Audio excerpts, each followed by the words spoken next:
Mike, how you? What's going on, Primetime Showtime? Hey, my guy, are we good to record today, or we just gonna Man, do come on now, verses? come on. The moment you called, the recorder was on, man. Come on, man. Ah, Why you disrespecting me like that, man? my guy, Why you treating me like one of these honeys, man? What's up, man? Come on, ah! man. You acting like I don't know all the game, but at least I know 1/3 of it. Damn, Shit. Tim Short. First of all, I gotta commend you on no more on the fact with real players like you. I ain't even got to say that. What I'm looking to say is you picked up on the second ring, bang, and two.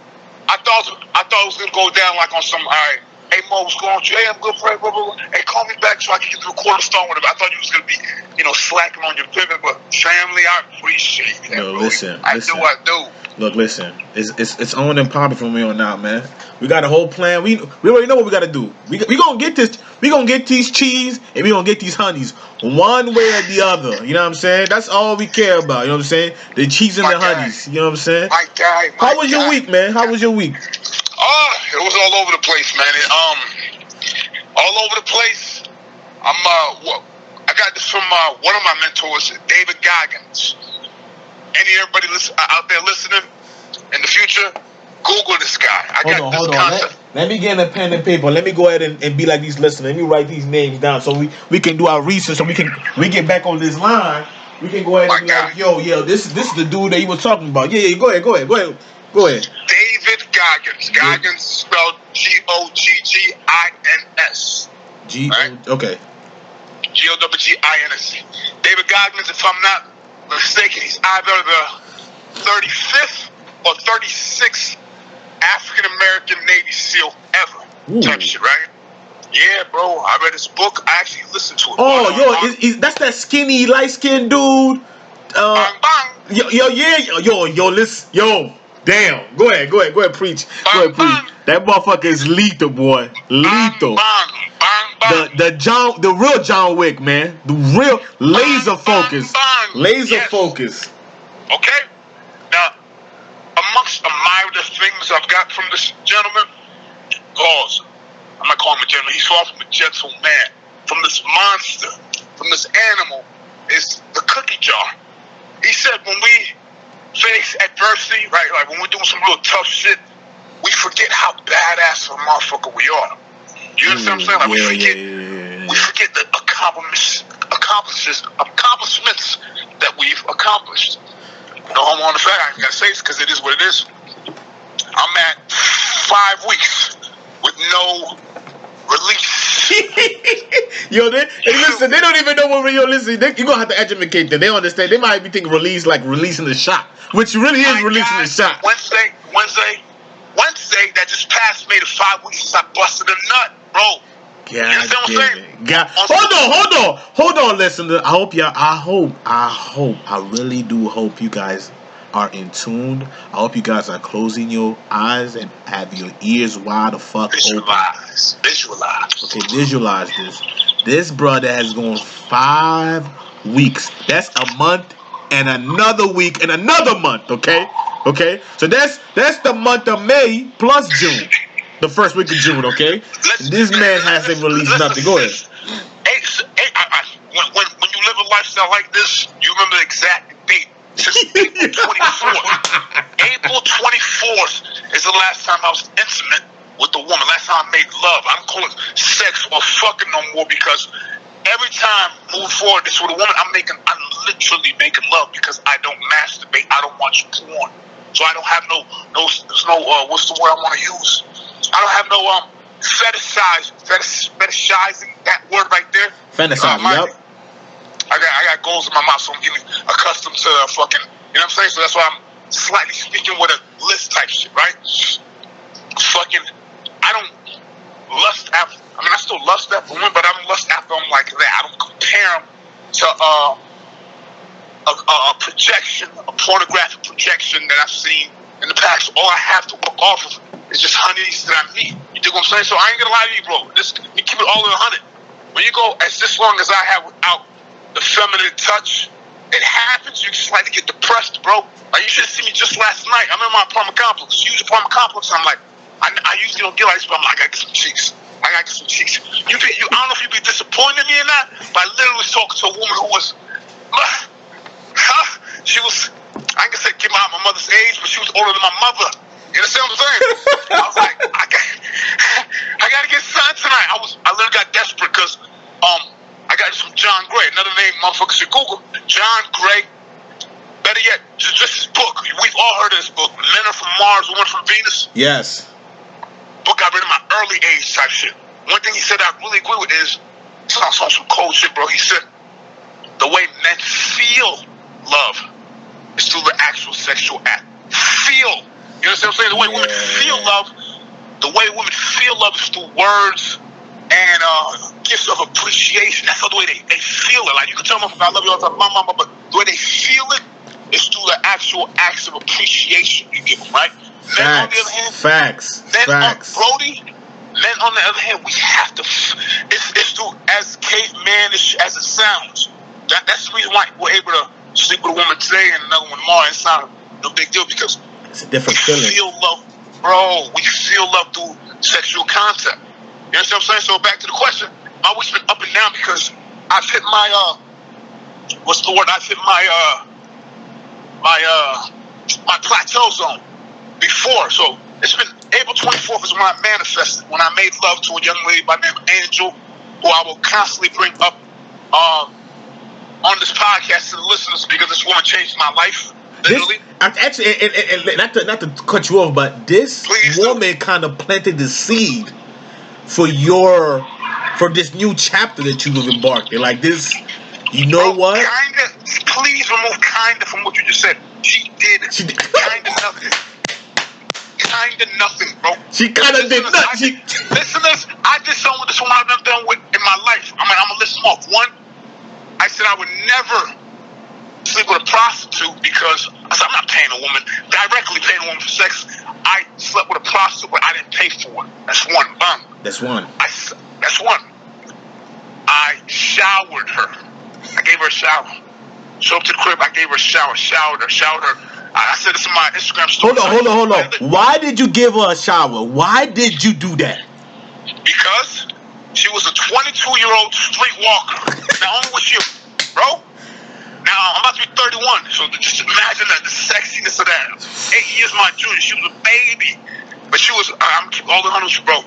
I didn't tell you this last time we spoke. She was literally dirty, like not like dirty up, but she like when you going through some shit. Yeah, like, when you in the Navy or whatever. When you was in the Navy, and then a couple of days went by, and you didn't get a chance to catch a shower, and you just know you got a little dirt on you, like motherfucker. Once you rub your skin, dirt would be there. Yes.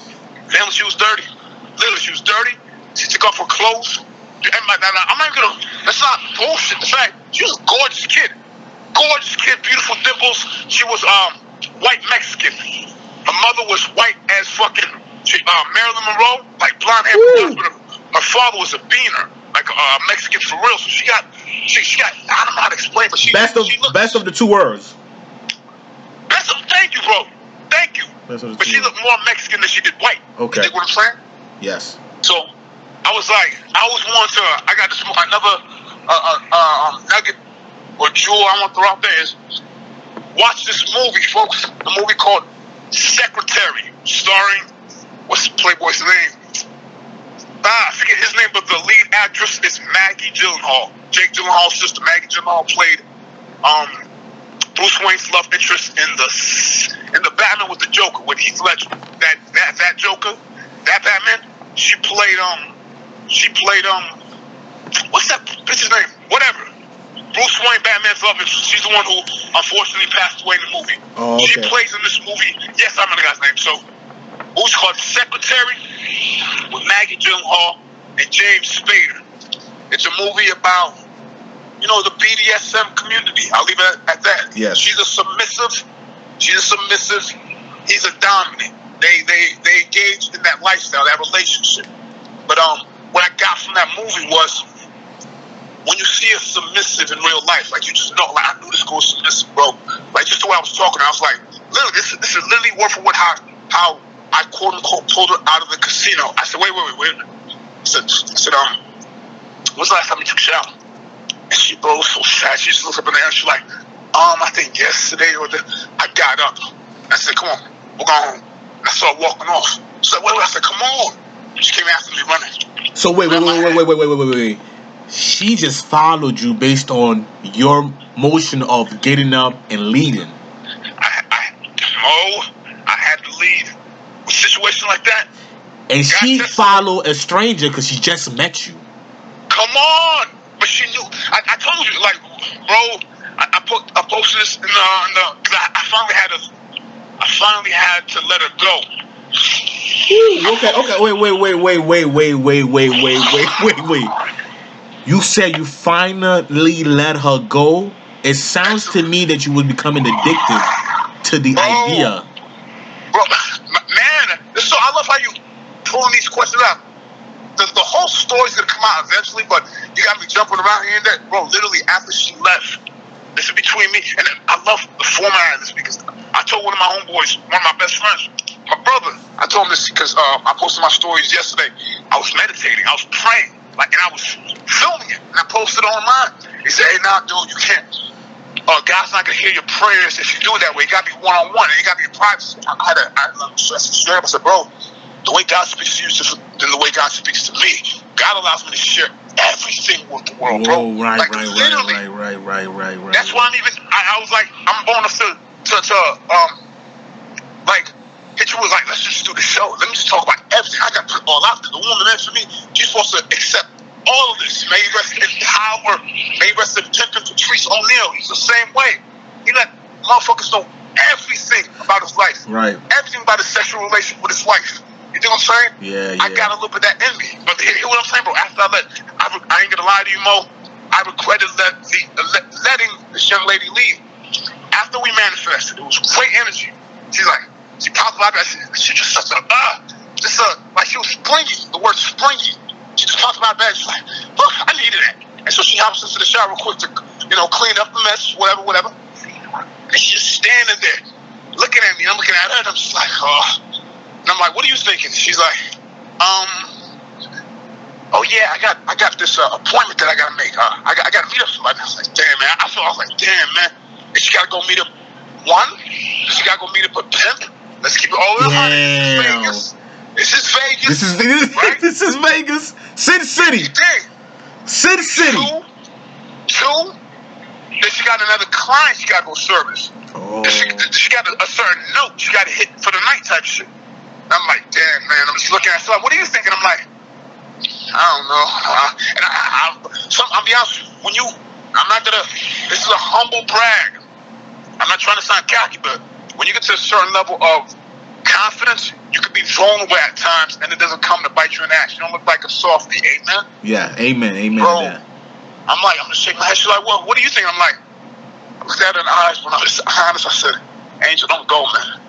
I don't want you to leave, man. I don't want you to leave. And she was like another point in the situation where I'm supposed to take control and be like, come on, think about this. She's 22 years old. It's like 3 a.m. now. So I said, like, no, hey, Ma, no. Come lay down. You're sleeping. Right. Oh, shit. Bro, shit. I'm not allowing you to leave here. It's unsafe out there. I should have took charge of that situation. But the way I was thinking was, this is still a prostitute. You don't want to start cuffing too early. You don't want to be a cupcake. You want to, you don't want to be thirsty. Right. So we did what we did. I'm getting to the point of something I did that I didn't share with you earlier. So what I did was like, all right, you got to be someplace. What time are you going to be back tomorrow type shit? Done, bang. You on there, like literally, but it turned my stomach. She's like, I'll be back. I was like, all right. She started putting on back on the dirty clothes, family. I was like, it's Angel. Fuck you doing? She's like, what? I was like, take those off. She's like, what? She took them off. I grabbed some old sweats, clean of course, some old sweats I had. Grabbed a t-shirt, grabbed some Nike slides and some polo socks. And I outfitted her. She looked just like Daddy. You know, she looked just like me. Put on my clothes and shit. I said, let's go. I got to go to the ATM real quick. Grab some cash. So, okay, so we walking out. We just made amazing love, bro. We just walking out. Bang. We just talking. It's just like, I'm looking at my homie. Feeling really great about the situation. We get to the ATM. I grab the cash. Another situation that I love is some dude just walked in, right? Walked into the gas station, and he's just looking at her. And I'm like, yo, like, I look at her stern as fucking like, Angel, come here. And, motion my fingers. She's like, oh, okay. So she comes over to me, and the dude looks at me. He's like, He gives me a 9. I was like, you know what it is, Clay? He's like, yeah, no, I respect it. You respect that? I was watching after what was mine type shit. Here's where it all went bad, all went good. We head outside. I'm talking to her. I'm like, giving the game like, mom. So when are you gonna? I said, just be back tomorrow. Cause my plan was to get her a gig hosting at where I work at right now, type shit, right? Right. So I was like, so tomorrow I need you to be back at the spot at 10 a.m. She's like, no, I'm gonna be back at 8, maybe 9. I'll be early. I was like, all right, still I have to believe in her shit. I was like, she did one of the cutest things. I was like, all right, give me a hug. And I opened up my arms. She hugged me, big hug, grab me, big squeeze. Pause, no pause. She grabbed my butt cheeks. She's like, I gave her a kiss, and then she said those magical words to me. She said, at least I now know where God lives. You feel me? And she walked off. Now between me and you and the listeners, I said, all right, now you be safe tonight. You be safe out here. She's like, okay, just, spraying away, not spraying, but, jogging away. We hopped this divider where my apartment complex is at. We hopped it, right? And I'm headed back to the divider. It's like in a deserted area. It's a area zoned out for a new property, so it ain't nothing this. But, it's a large, empty space. I'm walking back in there. It's the middle of the night, like 4 a.m. type shit. I'm looking up in the sky, Brody. Because this girl was I really want one thing the listeners need to know. I really believe in astrology like that. Like, for real. You dig what I'm saying? She was like Libra, born October. How do I still remember this girl's fucking birthday? This was almost 6 weeks ago. Get on my knees, family. She was a Libra, born October 7th. I got on my knees in the middle of the quote-unquote desert, looked up in the sky, and I prayed, bro. I said, God, you can't keep doing this to me, man. I know I love hard. I know I love easy. I know I'm like, I say this also like Drake. Every woman I meet that I feel has potential, she's the love of my life. She was meant to be with me. I get on my knees and I pray to God. I was like, God, don't do this to me again. Please let me have an angel. Please let me have a. There's a quote in a book that I read for Sons of Fact that God will only answer your prayers if you have justly earned what you're looking for. If what you are looking for, bro, if what you are looking for harmonizes with your thoughts and actions. I was like, please, God, let me just have her. And literally, bro, that was almost 6 weeks ago. I've never seen her again in my life, man. Yo. What I mean by I had to let her go, I kept her clothes and shoes on my dresser drawer next to my door, just waiting for her to come back. I posted online on IG this whole situation, threw her clothes and shoes away, man. Type shit. Yo, there's a lot going on in this story as you listening. For one, do you believe that because everything? I mean, I guess at the very beginning, it was more like you went into your nature of I'm about to bag this shorty. Yeah. Right, and then as you started to size her up, you realize this the type of prey that you don't want to kill. This is the one that you want to like you're thinking of. Let me groom this one, and she's gonna help me go out here and pray. Like yes, like that. Yes. Like it's like I'm gonna give you that side of me that I don't have to always have on because you're already a woman and you have already those traits. All it is about is grooming. Cause you're a big advocate of whatever woman I'm gonna be with, we're gonna just have threesome. So like, give us an insight on that. Hold on, give me 1 second. 1 second. I didn't hear you say it. One more time, that last part. Like your philosophy, the way your life is, you believe in. I don't know if for polygamy, but I remember when we discussed it. It's like, no matter what shorty I'm gonna be with, me and my shorty, we're gonna be comfortable with doing threesome. Now, go ahead. What's the concept with that? How do you vision it, playing it out? Here's the thing that I run across a lot of polygamists like myself. They can't get over this one part right here, which I'm not going to explain. They'll say, like, conversation I recently, like, pray. They'll say, pray. Yo, speak to the mic. You a little bit far. Can you hear me now? Yeah, I can hear you now. Okay, what I was saying is, they'll basically say, pray, how are you? You want love so bad. You want love so bad. Of course I do. And they'll say, how are you going to get that love if you're, like, I said this before, not to sound cocky, I speak to at least 50 women a day, like interactions. I'm always talking to women, always flirting. Like, how are you going to find love and attract love if you're always out just talking to random women? And the thought process is, would you want your woman doing the same thing? That's what I always say. If you do this, if you're attracted to this type of feminine energy, don't you think your woman should be the same way? Should be talking to different dudes, bang, bang, bang, bang. And I always just let the conversation just die because they'll never understand what I'm about to say right now. Bro, women are not us. And this is the analogy I use. I used this analogy with you, I think, last week.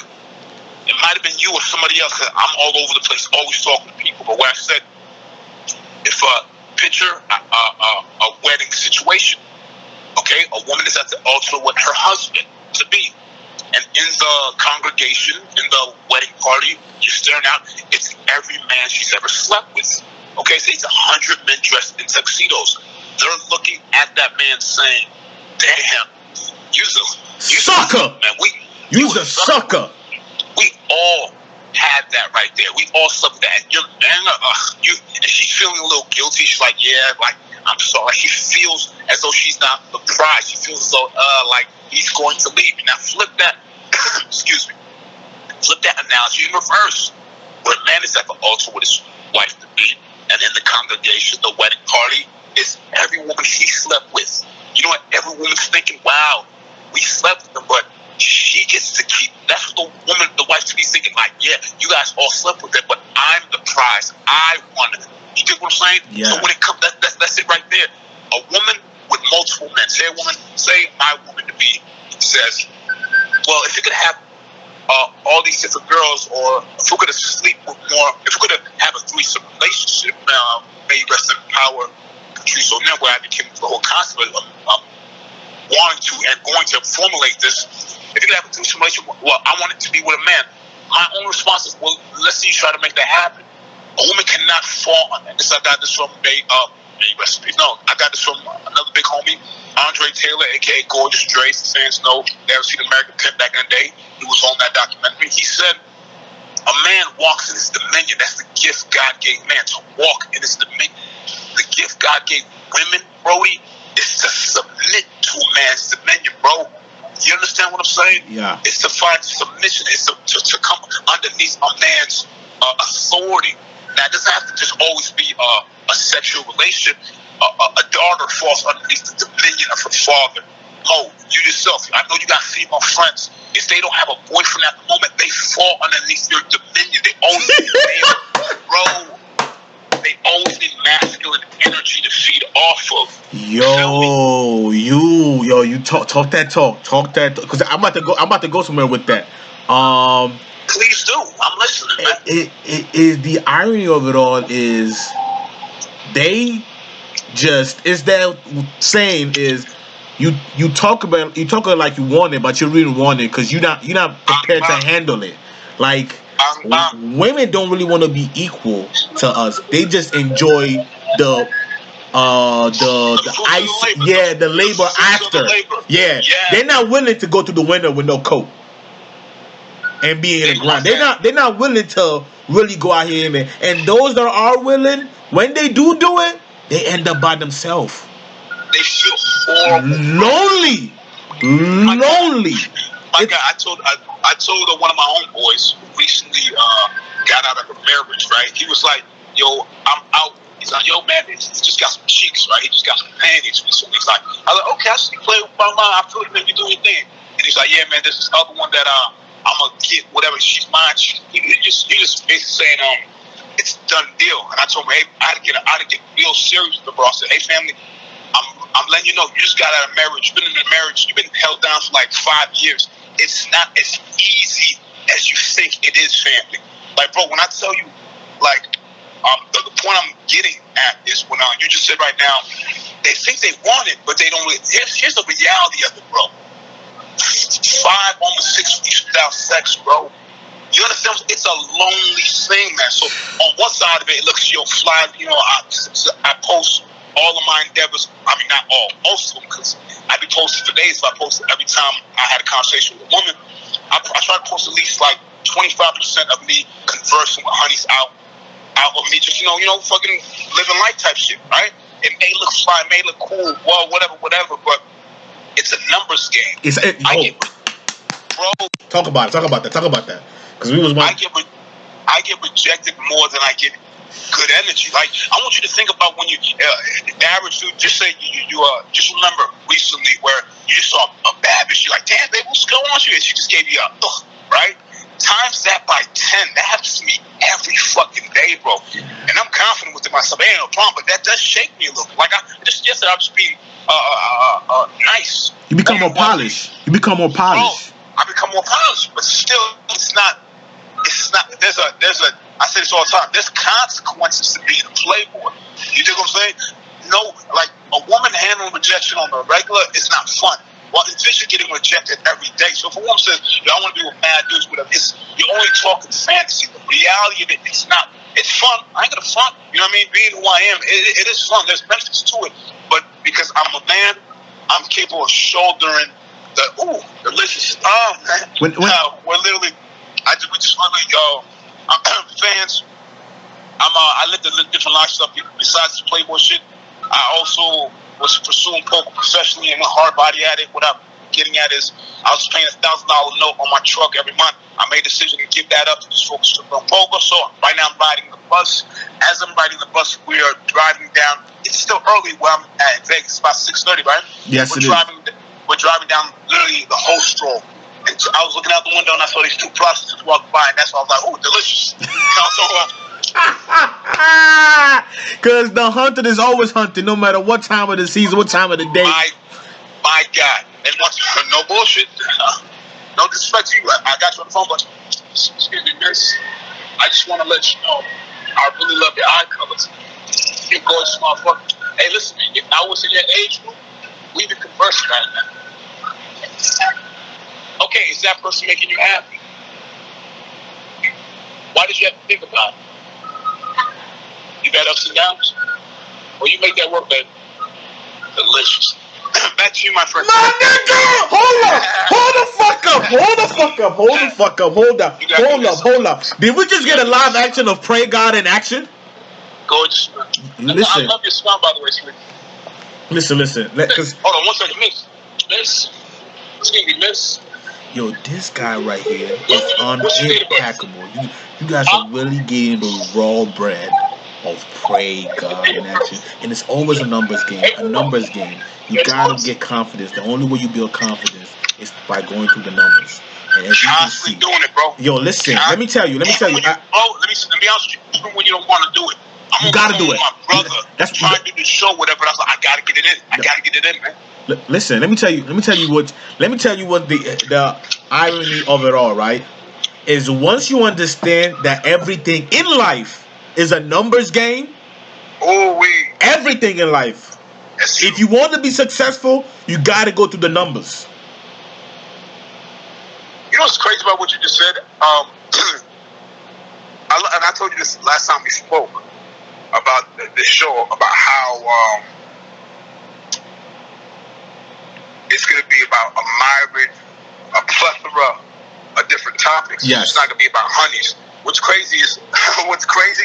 Oh, delicious. Anyways, what's crazy is last night, through the assistance of one of my, I call him my spiritual mentor. He's a younger cat, but he's really elevated as far as his thinking, about his focus, about his consciousness, about his knowledge base. It's going to trip you out. I already know who the woman is. I already know who the one is. Yes. It's a woman from my past. Yes. But what I also know, bro, is I can't change who I am. Never. Bro, talking to a lot of women, flirting with a lot. I gave this one girl that I'm interested at the job, I gave her this advice. I told her dancing is a passion, but she doesn't have the proper, I'll keep all that, proper guidance, proper direction in her life. Her boyfriend's not pushing her towards her dreams.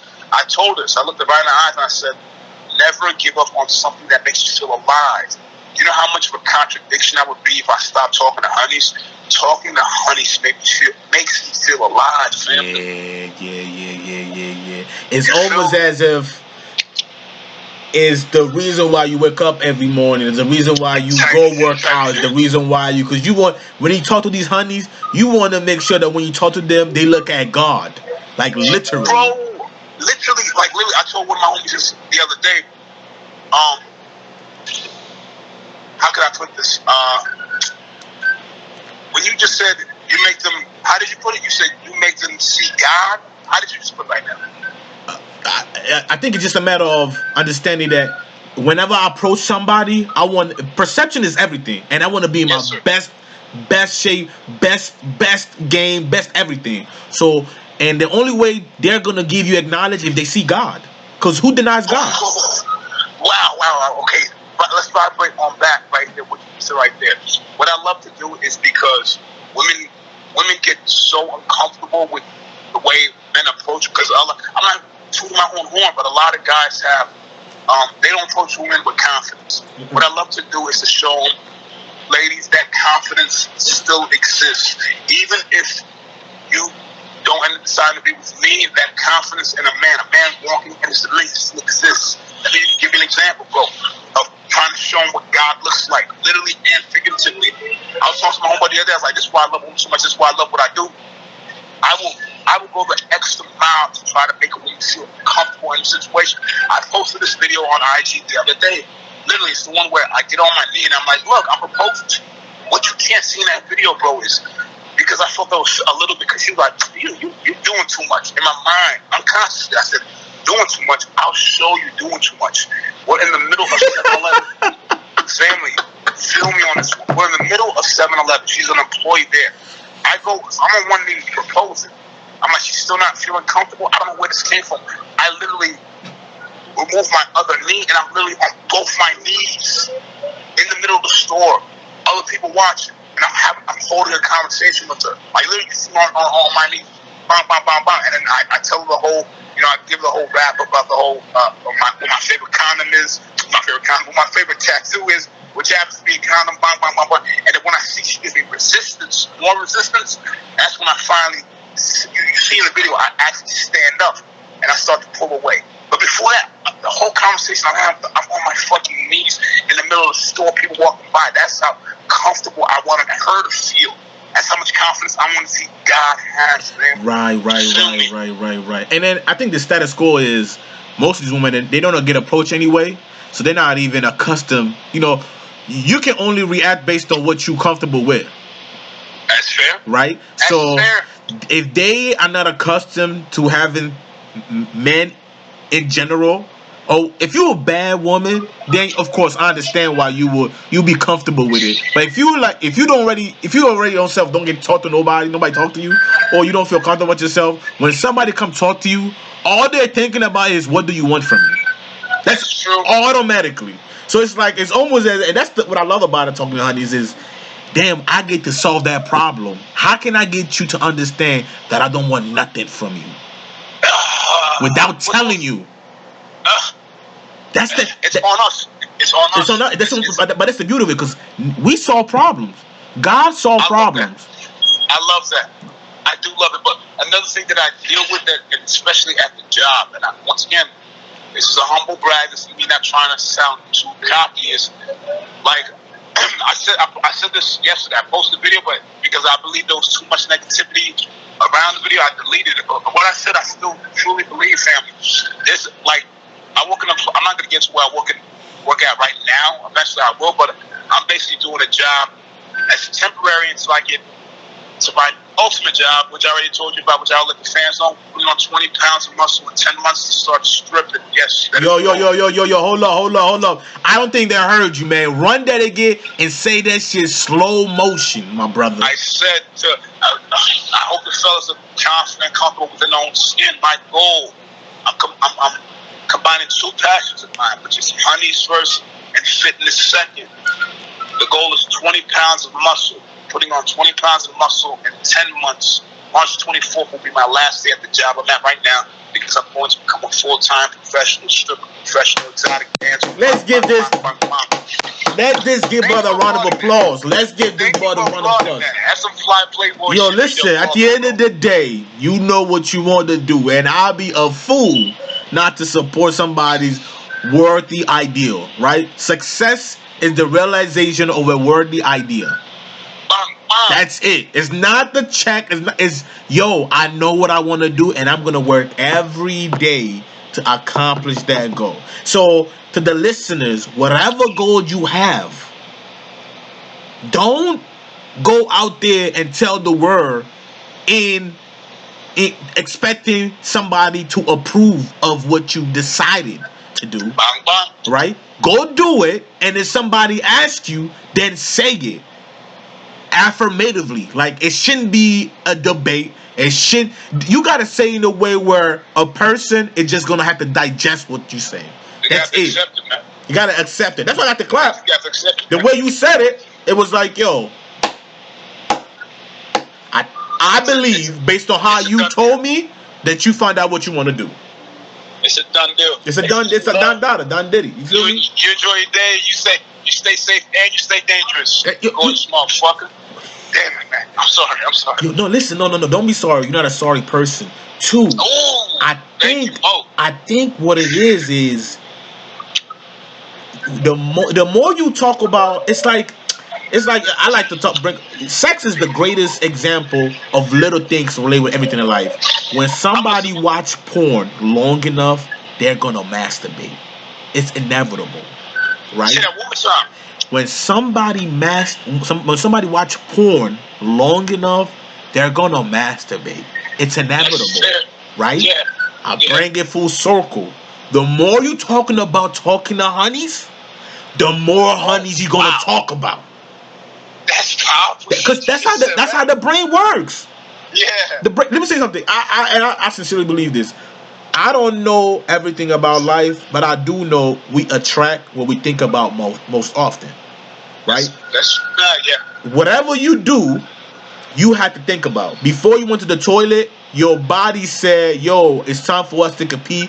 Your brain said, all right, let's get up to go pee. Yeah. Right? It just happened so quickly, we don't realize it, but it's about a process. The key thing is, the reason why you're going to become successful is because you figured out the process. The process is, it's a numbers game and commitment. I'm committed to go through the numbers whether I like it or not. So I'm going to be successful. I'm going to have the honeys. I'm going to get the honey of my dream, and I'm going to be the best performer in the world. You get what I'm saying? I'm fuck with that major now. I reveal, we'll get into my shit as time progresses. I reveal what my ultimate goal is, and I'm talking about doing it at the highest level. I'm not like, yeah. I told you before. Let me make this make sense. Before, my passion for my entire focus was just being a professional poker player. But what that made me do is these past 2 to 3 years, I sacrificed talking to honeys altogether. I'm just gonna focus on poker. No masturbation, no porn, not even any honeys. I was really in some monk mode shit. But I said, nah, I don't want to. I love women too much for me to give up on them. I'm going to be stripping at that. I'm talking about traveling. Like I have a few mentors in that game. I'm talking about traveling the country on tour, stripping. That's how serious I'm talking about. It's at the highest level. But enough about me. I revealed what my ultimate goal is, profession-wise. What is yours, good friend, Mr. Engineer with the softest touch? Yo, listen. Please expound on that. Listen. Yo, listen. This is yin and yang. I like the way you give me the assist so I can go ahead and just dunk one time for the one time. I'm listening. My ultimate goal is to be able to do whatever the fuck I want to do, whenever I want to do it, with whoever I want to do it. That's my ultimate goal.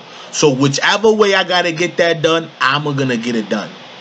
It's I've been traveling a lot. To my listeners, I like to travel. It's not the traveling, it's the experience of traveling. It's the idea of, I could eat pizza in America, or I could eat pizza in Italy where it was made. I could eat. I want to know, and I don't know, how many cities? Not cities. How many countries have you been? Man, thus far right now, cities? I've been in the last year and a half. I've been in 6 countries: South Africa, Dubai, Italy,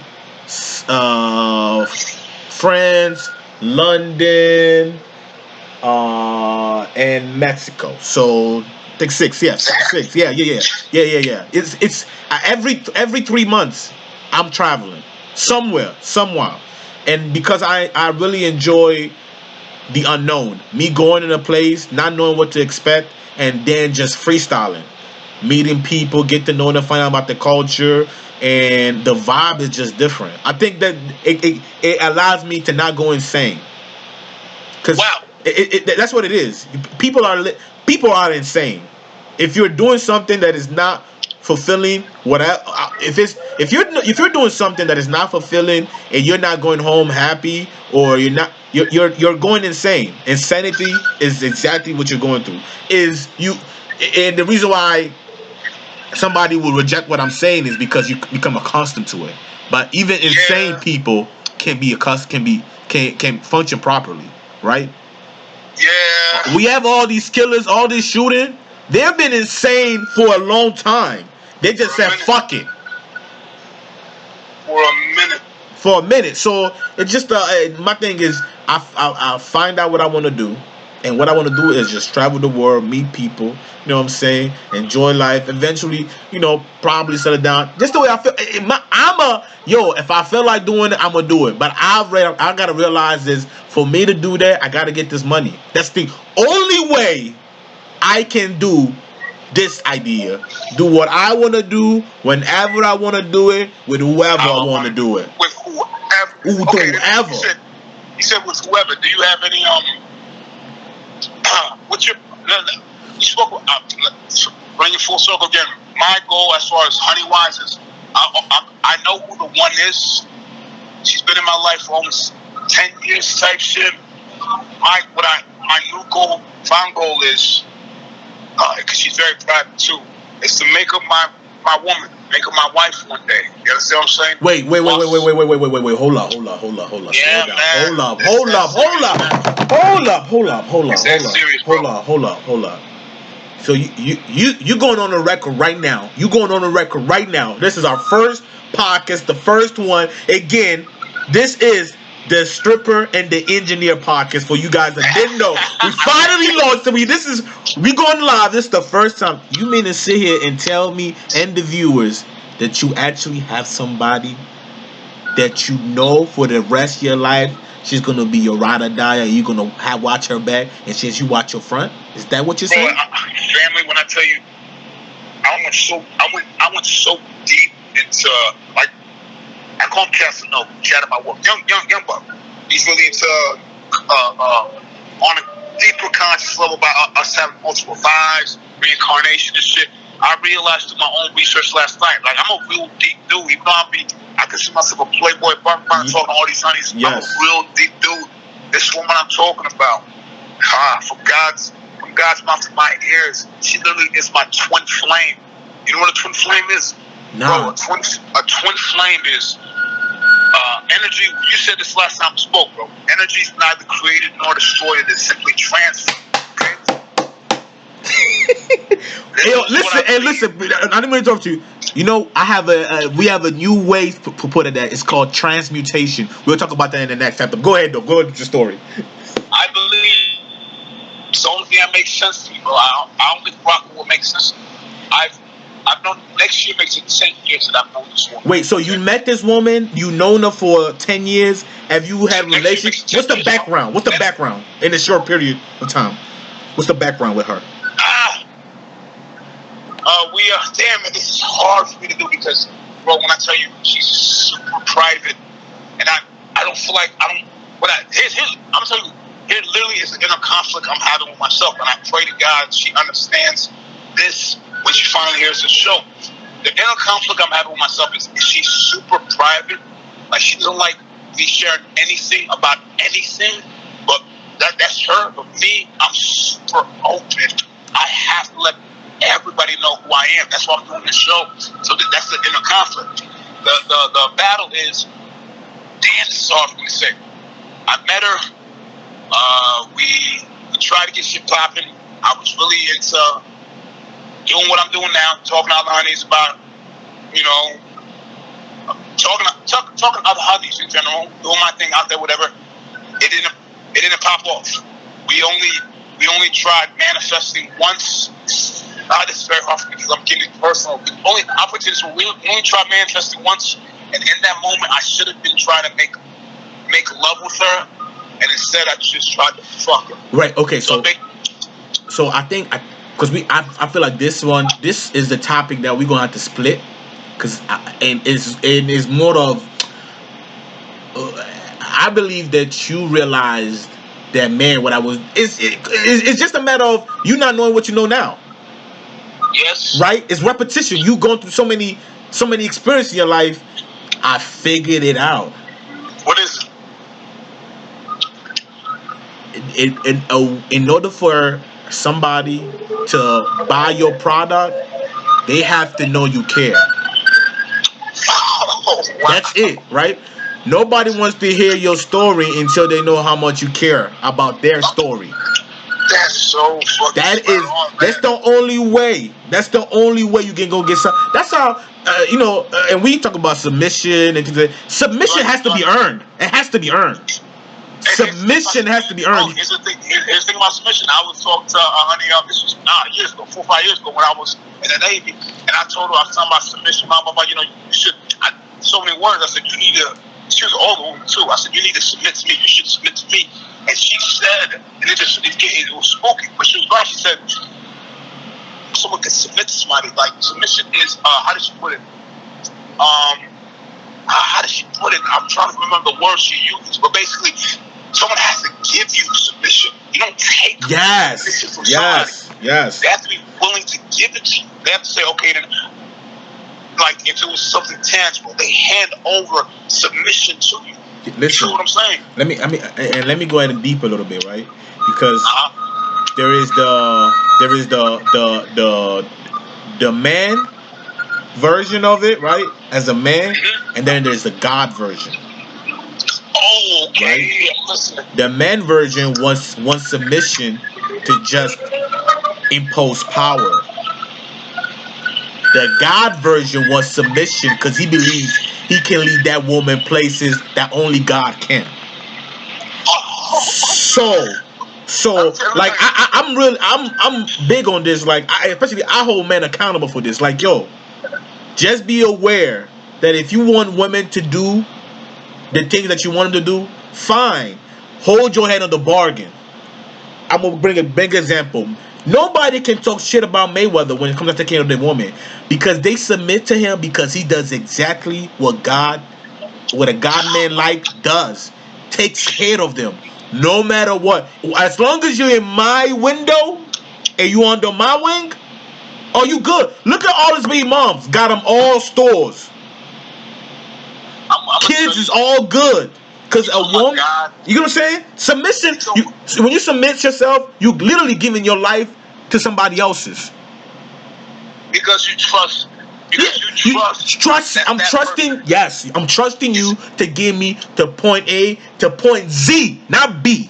Z. This is what I'm about to say. I love how you said that. When it's a woman to a man, they're literally trusting that. Damn, I just lost it. I just had it. Yo, pray. Pray God. Stop it. Listen, I don't listen because I know you hearing me. But look how they react when a woman realizes they give their wrong submission to the wrong person. They go, what we have socialized as coming as going crazy. Nah, nigga, she gave you her life and you fucked around with it. What do you expect? Right now.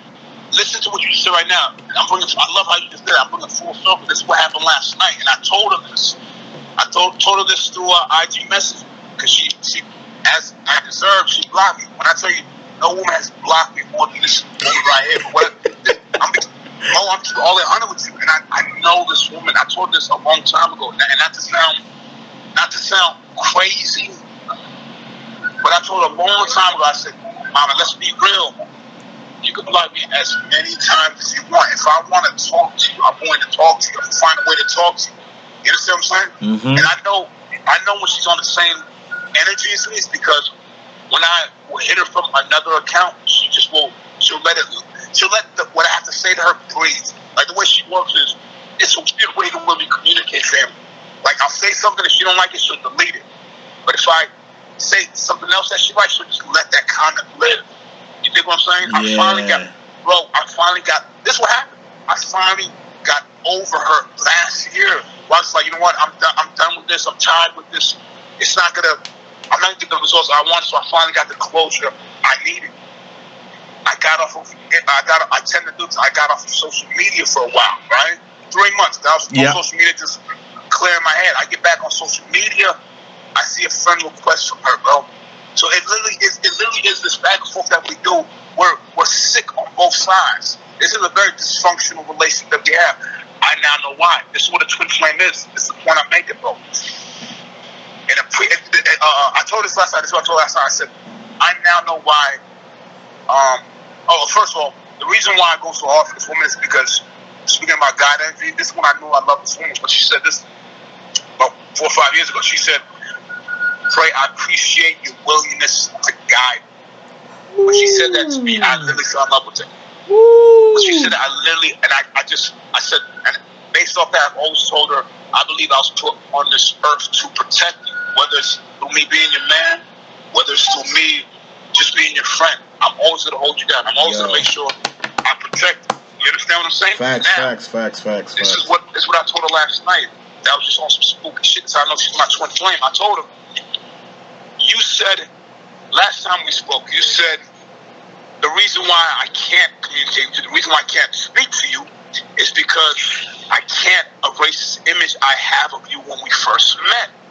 You dig what I'm saying? But that's what she said, and then she blocked me because I told her some shit on something like, yo, Ma, I'm tired of going through this with you again. Like, I'm going to block you this time if you don't answer me this question I have. I asked her a question, and then she responded with, I hear what you're saying. I appreciate all the gestures, all the poetry that you bring my way by my mom. But the reason I can't say anything to you is because I can't erase this image. This is what I told her last night. And it was spooky. I quoted what she said. I said, you can't erase this image of me. I said, what if this isn't the first time we've met? I said, Mama, this is the only thing that makes sense to me. What if I knew you and I truly believe this, Mo, because it doesn't make sense why I go so hard for this woman. I said, what if I knew you in a previous life and I failed you in a way that left, like, it was on some consequences shit. Like, you just said it earlier, I forgot how you put it, but I didn't want to say this because I didn't want to figure out now, but literally, what if I was meant to protect you and I let you die? You understand what I'm saying? Yeah. What if in a previous life, it was my mission to make sure that you stay safe, and I just let you die? How much of a hard time would you have trusting me in this lifetime? You would just, it'd be an energy. You felt like, nah, I can't trust you. I can't give myself all to him because he let me die previously.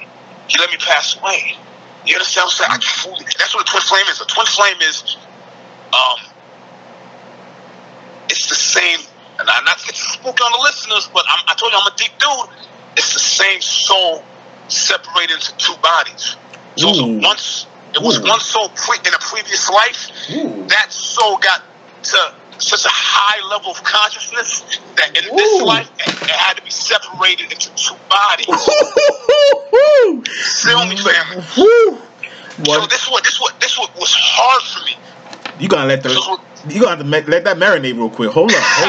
Pause. Let's man. Yeah, man. I believe you, man. I believe you. I hear you, and I go deeper than that. Is you? I believe your soul believes that this is it. If you don't make this right, family. That this is the last time, maybe. Listen, listen, not even last time. Because I believe this thing, life is a very wonderful thing. I believe that if you don't make this right now, it might affect, because it's in your mind, right? Yes. So because it's in your mind, it's occupying the space that if it was freed, you could accomplish more. Yeah. Here's the thing about, bro, I'm telling you, it's like, this is how our relationship works, bro. It's like, we'll chop it up, we'll be good for like a few months. It's usually me, I'll say something to fuck up her trust, and we won't speak for 3 to 6 months, or we won't speak for a year and a half. Like, literally, I told her this last night, there's always that one There's always that one female that makes a man move different. For days, I'm just shopping on my honey's, getting my numbers up sexually. You know what I'm saying? Doing whatever. As the years progress, but every so often, I'll hit her up out the blue, or she'll hit me up out the blue, and those feelings will all return. Where I'm like, yo, I'll give up all these honeys just to be with you. You understand what I'm saying? Yeah, listen. Not only do I understand, I respect that you do so. Because me, this nigga here, I just, man, it's scary, bro. It's scary.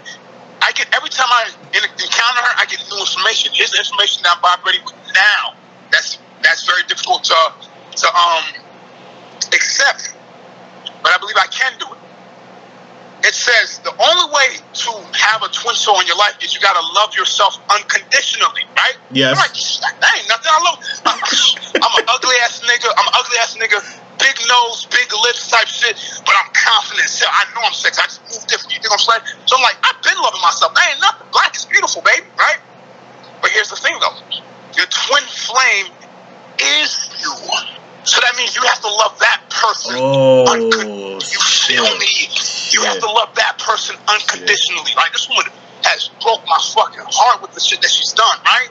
But I still gotta love her like I love myself. That's very, very difficult. Because I'm literally looking at myself. Picture this, bro. I got baggage like a muscle. I've been through so much shit in life, relationship-wise, and just living life. Like, literally, I'm from God's mouth to my ears. Pursuing coke brought me for an instant, so literally like a millisecond. Not even a millisecond. Let's call it 3 seconds. I had a session where I only lost $100 a session, but it was so brutal. I was walking down the street on my way home. I'm walking, facing traffic, and literally in a split second, this is the closest I've ever been to suicide, family. I said to myself, what if I just wasn't living right now? Like, that's how depressed I was. I'm walking facing traffic, and I was like, I now understand how motherfuckers literally just stepped into traffic and then would have to worry about nothing. So I've been through some shit. You understand what I'm saying? Yeah. This woman is part of the shit that I've been through. So hear what I'm saying? If I have a lot of baggage, right, and I'm staring at myself, that self also has a lot of baggage too. Yeah. That's why you feel me? That's why that self doesn't trust me. Because it's baggage looking at baggage, like, nah. You understand? I asked my man, I was talking to my mans, right? When she blocked me again recently. Like, I'm telling you, only she can do this to me, where a bitch can block me and I'm like, still after her. Well, I'll give it a few weeks, a few months, and I'll just check in on her, right? She always gives me another chance, bro. Which doesn't make sense to me. I'm always sick, like, literally, it'll be, I'll say some shit. She don't rock with, she'll block me. I'm like, man, fuck this bitch. And I won't talk to her for how long. And out of nowhere, I'll hit her up from another account type shit, and she'll just let that comment breathe. You know what I'm saying? I'm like, all right, cool. We're good. A couple days will go by, and I'm thinking about an article, son. I'll send it to her. She'll leave it up. All right, we're cool. And then just being me, I will not apologize for my sexual attraction towards women. I will never apologize for that, bro. So I'll get into talking that sex talk, and I'll say something that's overtly sexual. You dig what I'm saying? Mm-hmm. And she'll see it, and that's when she'll finally respond like, oh, bang, bang, bang, bang, or go bring this shit to your other bitches. Bang, block, delete, type shit. You feel me? That Tom and Jerry type of love right there, boy. type shit, man. Type shit. That is crazy, man.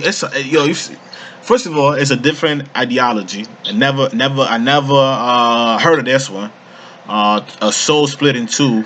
That shares the same ideology, and you don't know the baggage that she had, but you know she got baggage because y'all share the same soul.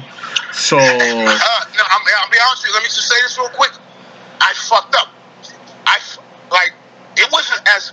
So 10 years, right? This is kind of like Kobe. When Kobe did 20 years, he did 10 years in this jersey, 8, and he did another 10 and 24, and it was just matching. Yes. I'd say about the 5-year mark.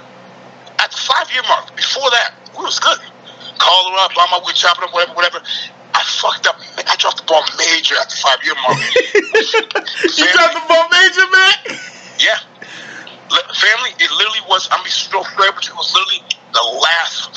conversation we ever had. She called. I said she was flipping out online about son. I said, yo, you tripping? Call my phone. She broke down something to me that I know for a fact, from God's mouth to my ears, that I'm the only man she shared this shit with. And I criticized her for it, bro. I was fam. I hit it with the yo. I said, damn. I called my little nigga. Like, little nigga, what you up? And I said, you tripping. I thought I taught you better than that. You supposed to be moving differently. Bang, bang, bang. Like, I'm disappointed. Bop, bop, bop, bop. And just, it was silence. And I just heard she was like, okay, all right. I'll talk to you tomorrow. And I was like, damn, I just knew this would be the last time we talked to you from the way she hanged up, right? And that just pause. When she responds, she's like, sure, okay. All right. And bro, that was about 5 years ago. So you haven't actually spoke to this woman on the phone? 5 years ago, bro. She keeps me on the fucking private message chat, bro. 5 years ago, fam. You guys have this is top of like almost what's it, intervention, or what's that thing called when you guys have tight shit. Yeah, 5 years. Here's what's so different. Once again, Mo, when she finally hears this, when I tell you, family, I'm taking a huge risk even doing this. When she finally, hopefully she's grown to a part where she trusts me, but when she finally hears this, she's gonna be so fucking pissed off, bro. But I can't lie to myself, man. I'm a motherfucker. I have to share who I am with the world, bro. That's just who I am, baby. No. Listen, I'm the same way. Listen, look, and I got my own. We're gonna talk about my relationship with that next week, probably next week. I'm a fucked up dude. Really fucked up, man. And not in the sense like, yo, I'm out here. Like, nah, more like I'm very. The word that one of the women have been with, that she assigned me, and I just realized that as being reoccurring. And I'm just trying to talk. What she said, I'm inconsiderate. I'm an inconsiderate bastard. That's exactly what she said. That's a big word. You listen. Look, I didn't even drop the ball, nigga. Hold on. Let me say this. Yet I commend you for being man enough to use that word, bro. Listen, let me tell you something. My mother taught me this. Any insult anybody should give you, just take it to the chin and make it your brand. That's what I do. Yes, I like that a lot. Listen, if anybody address me as a hoe, yo, I'm gonna be a proudful hoe, then, bitch. I'm gonna be a proudful hoe. So like a motherfucker. That inconsiderate word. First, it didn't jail me once. I'm like, what you mean inconsiderate, nigga? Nah, what you mean? I care all this shit. They fight it. Yeah. I was finding and realized, you look back after 10 years, like you said, you look back at all the relationship and things of that nature, and you look at outside of that, I believe this: everything rise and fall on leadership, right? And a relationship is an organization with a leader and a follower. I was leading all this relationship, so because they failed, I failed. So it wasn't them. It was your fault. Yeah, it was my fault. It was my fault. They have zero blame. They were annoying as fuck. Let me go ahead and let me stress. Hold on, more. Let's keep it all the way 1,000, bro. You allowed them to be annoying as fuck. That's your fault, bro. No, listen. Let me tell you something. I see where you're coming from. Come on now. I see where you're coming from, and you do have a point. But let me be a bit emotional. They didn't have to be that way all the time. Okay, I see what you're saying, and I totally agree. I allowed all that. I think that's the power that can be beneficial, but also can be negative if a man don't use it properly. We have to be responsible, and we should take pride in that, and we have to act accordingly. I didn't act accordingly in all those relationships, and mind you, they was doing some fucked up shit here and there and all that, but because I caused this, because in life, a bullet is not merciful to nobody. If you shoot that bitch, it'll kill a kid just like it's killing a dog. It'll kill a dog and nothing. So it doesn't matter how young you are. For all the young listeners, you really gotta be careful, man. I know they said the youth is wasted on the young. That's bullshit. Anybody telling you that, get away from them. Your life is not wasted. You have, God willing, you live to 100. You have 100 summers. I pray to God you get to see 100 summers, because Nipsey Hussle ain't got a summer. Say that one more time. Nipsey Hussle only had 33 summers left. May he rest in power. You get what I'm saying? I pray to God you get to see 100 summers. I pray to God you get to enjoy the fruits of the future during your time spent in this world. Because once, and there is no, your mama can't save you, even God can't save you, right? You know why? Because God didn't save people that were slaves. And we're going to talk about it in a different chapter, okay? It really takes men, right? It took men and women. And I'm not going to go back on the slavery thing, but it took a bunch of men and women, not Jesus Christ, not Buddha, none of these people to free anybody. You look at even, and forget, not just making a black thing, look at the Jewish people. It wasn't God. It was people that got together and said, enough is enough. I'm bringing full circle. Yo, if you're in a fucked up situation, it's cool. You're already there, my nigga. Oh, my queen, my kings, all you guys, just get out of there. You can figure it out. You got in there, you can get out of there. Your brain is the most powerful thing in this world. There is a saying, there is more gold has been mined from the thoughts of men than has been taken from the earth. I say.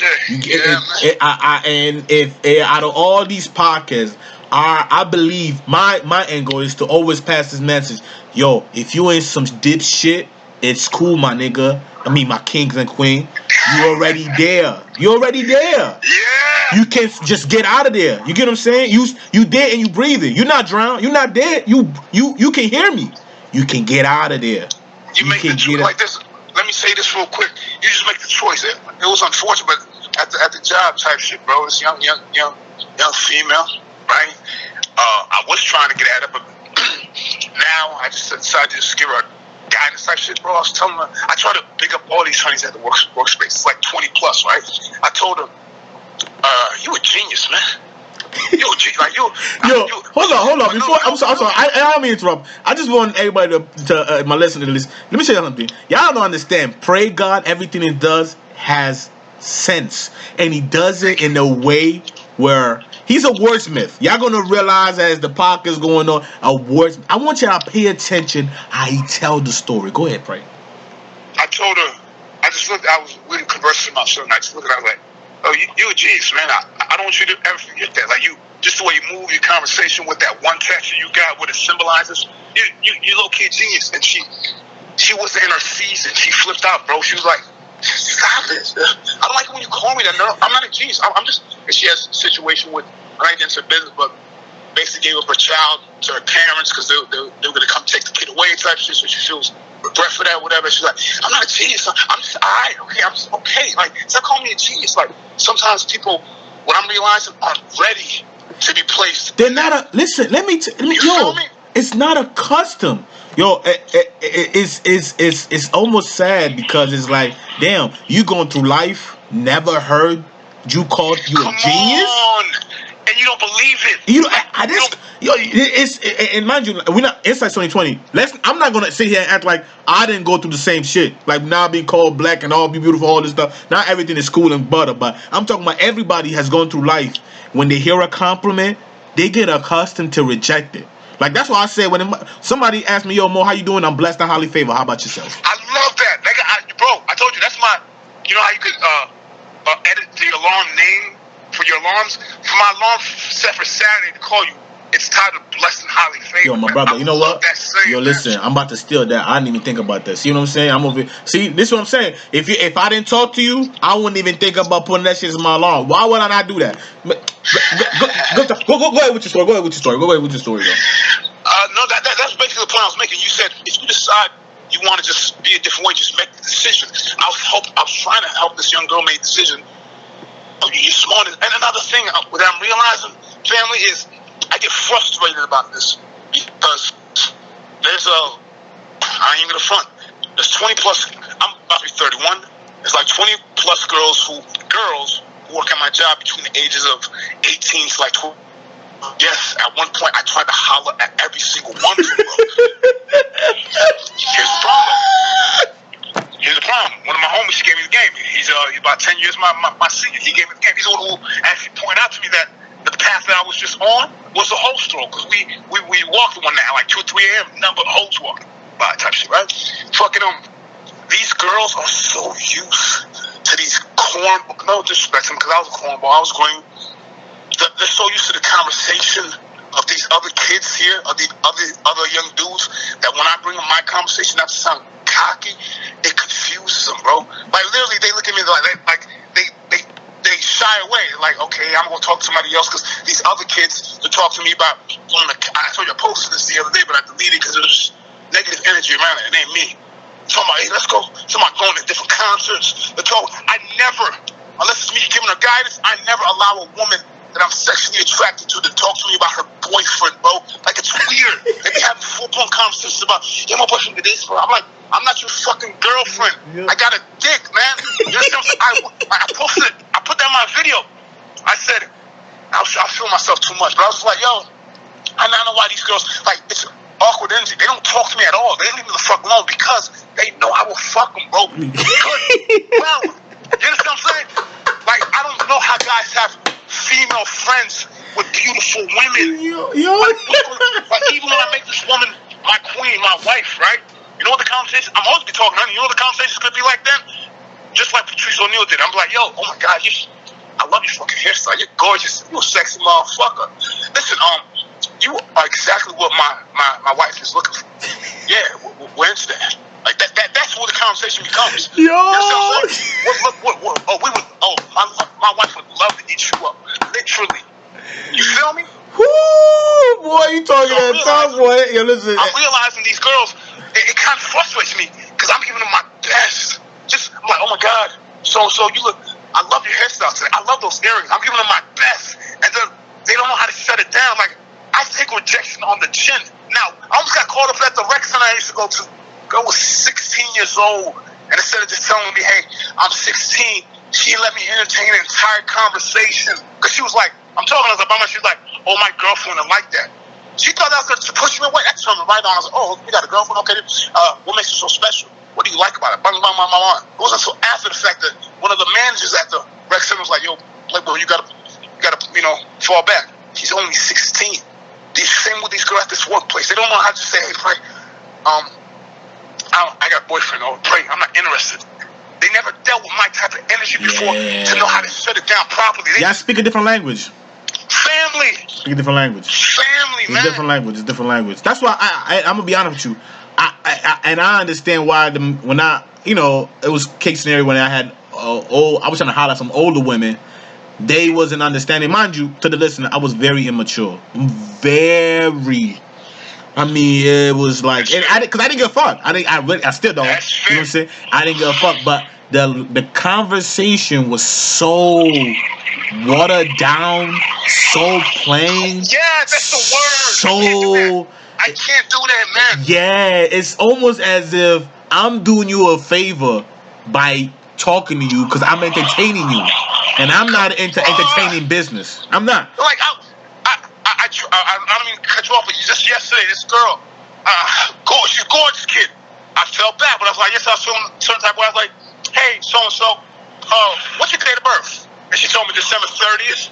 Look at the conversation I pulled from that. The average dude would be like, okay, December 30th, all right, whatever, and they'll talk. I said, December 30th. I said, wow, it must be very difficult to get you a birthday gift. So if your birthday's on December 30th, and Christmas is right before, like, is it difficult to get you a gift? Like, what's the best gift you got on Christmas than on your birthday? That's why I'm reaching for that. And she's just like, I'm broke. I was like, what? What do you mean by you broke? Like, it's just like, my wife is never talking to me like she's a young Asian girl. Like, just the energy I feel. She's like, why? Why? She's like, yeah, I'm broke. And I'm just like, but what you mean by you broke? I'm broke. She just walks away, bro. Like, this conversation, I'm trying to pull out these honeys some interesting shit about you. But for whatever reason, maybe because I'm dark skinned, maybe because, you know what I'm saying? It's something. No, I know what it is. When you don't speak the same language, the other side just goes away because they feel it's not only uncomfortable, is they never thought about it. Oh, They never thought about it. I didn't see from that perspective. That's Yeah, like that's yo, it's that one. It's like, you know, when they. It's embarrassing. It's an embarrassing. It's Like, yeah. It's you're I don't have the exposing answer you're them. looking for. You're exposing. I Don't didn't know. think about from that perspective. Yeah, don't nobody like to be exposed. It's like one thing is I know what I like at. Another thing is somebody know what I like at, and I didn't even know I liked on that. It's like literally someone walking up to me and be like, "Hey, Trey," in a cheerful mood, and I'm like, "Hey, what's going on?" "Yeah, Trey, what's Einstein's theory on relativity?" They expect an answer right then and there. I feel embarrassed too. Yeah, listen. You know what I'm saying? I think even for the listeners, let me go ahead and give y'all, because we can all relate. It's like, you look good as fuck. You went in the bathroom to make sure you still looking plush and whatever. You walking out, everybody's looking at you, looking like the guy that you are. Then somebody tap you and be like, "Yo, there is a toilet paper underneath your shoes." I know you. Yeah. You know how to paint the picture, bro. Yo, it's that. Like, so I believe in this, right? Questions. Everybody should have an arsenal of questions when you talk to somebody to gauge the conversation. There is a great analogy that said never give 1 hour to 5-minute people. Whoa. Very, very true. Very true. The only way you can figure it out that though is within the first 5 minutes. Ask them the right question, and it's not personal. It's just, nigga, you only got 100 summers left. God willing, you gonna waste your summer? You gonna waste that conversation? It's the truth. The thing is, yo, as much as you trying to pull out of people, they should also pull out of you. There is certain questions that you're not even. Man. You get what I'm saying? That's so true. So it's draining, my guy. I'm not into the wasting time. I'm 30. God willing, a little 100 and plus. Because I love life. I don't know why nobody want to die. I really don't know. The only reason why I know people want to die is because it gets real bad when you get old. But I wish we could live forever. Because look at what Shaka Zulu is missing out. We got iPad. We got all these use. You get what I'm saying? I mean, I can only imagine, like, in the new future, you're going to be able to teleport from here to Mars. I pray I get to experience just to see the idea at my age, right? But it's just a matter of, it's like, it just, man, I don't know. I do know. You do know. I do know. I don't like when people. Yeah, I do know. Elevated as you say, I don't know. I do know. This is it. You just have to know that as you're growing up in life, you gotta don't change, but grow. Right? Grow. Don't change. Just grow whoever you are. The beautiful thing is everybody's different. And nobody's better than nobody because we're not equal. Nobody's equal. Let alone men and women. Men are not equal. Where somebody is tall, somebody's smaller, somebody's darker. We're not equal. So whatever traits you have, whatever cards you've been dealt with in poker, you can still win the whole pot. You just gotta play the cards right. I said that, man, when I tell you, because it's crazy, man. I thought poker was the most difficult, and you gotta be elevated cat to feel me on this one. I thought, at least for me, because I love my woman so hard, I thought poker was the most difficult thing I would ever have to do in my life. But a quote that I said on my birthday last year, I shared this memory on my IG stories yesterday. I said, love is more important than poker, right? And I thought about it for a second. I was like, nah, man. Love is poker, man. Woo! Yeah. I know where you go with that. Yep. Love, yes. It's some difficult ass shit, bro. I ain't got it figured out. I ain't got to always figure out myself, man. But as much as I love women, as much as I, blah, blah, blah, I love satisfying, like sexually satisfying. This is the only memory I got because it's a, mind you, I don't masturbate. I don't watch porn. So I live off my past recent experience. April 24th, when I was making love to the pros, Miss Angel M. Imperial, bro. The fact that I saw this in the movie. Secretary. He did it with her scars, but I did it with Angel's tattoos. She had I say 11 tattoos. I'm ready to go. My soldier's at attention. She's laying on me, and I asked her to break down what every tattoo meant to me, man. Like, I need that, bro. You feel me? I need that energy, that intimacy, bro. You feel what I'm saying? No, I listen. I completely hear you, and this is. I mean, I think we're still figuring it all out. I think that's one way to look at it. Right, and hold on 1 second, stand there. Hi. I love your nails. I love your nails.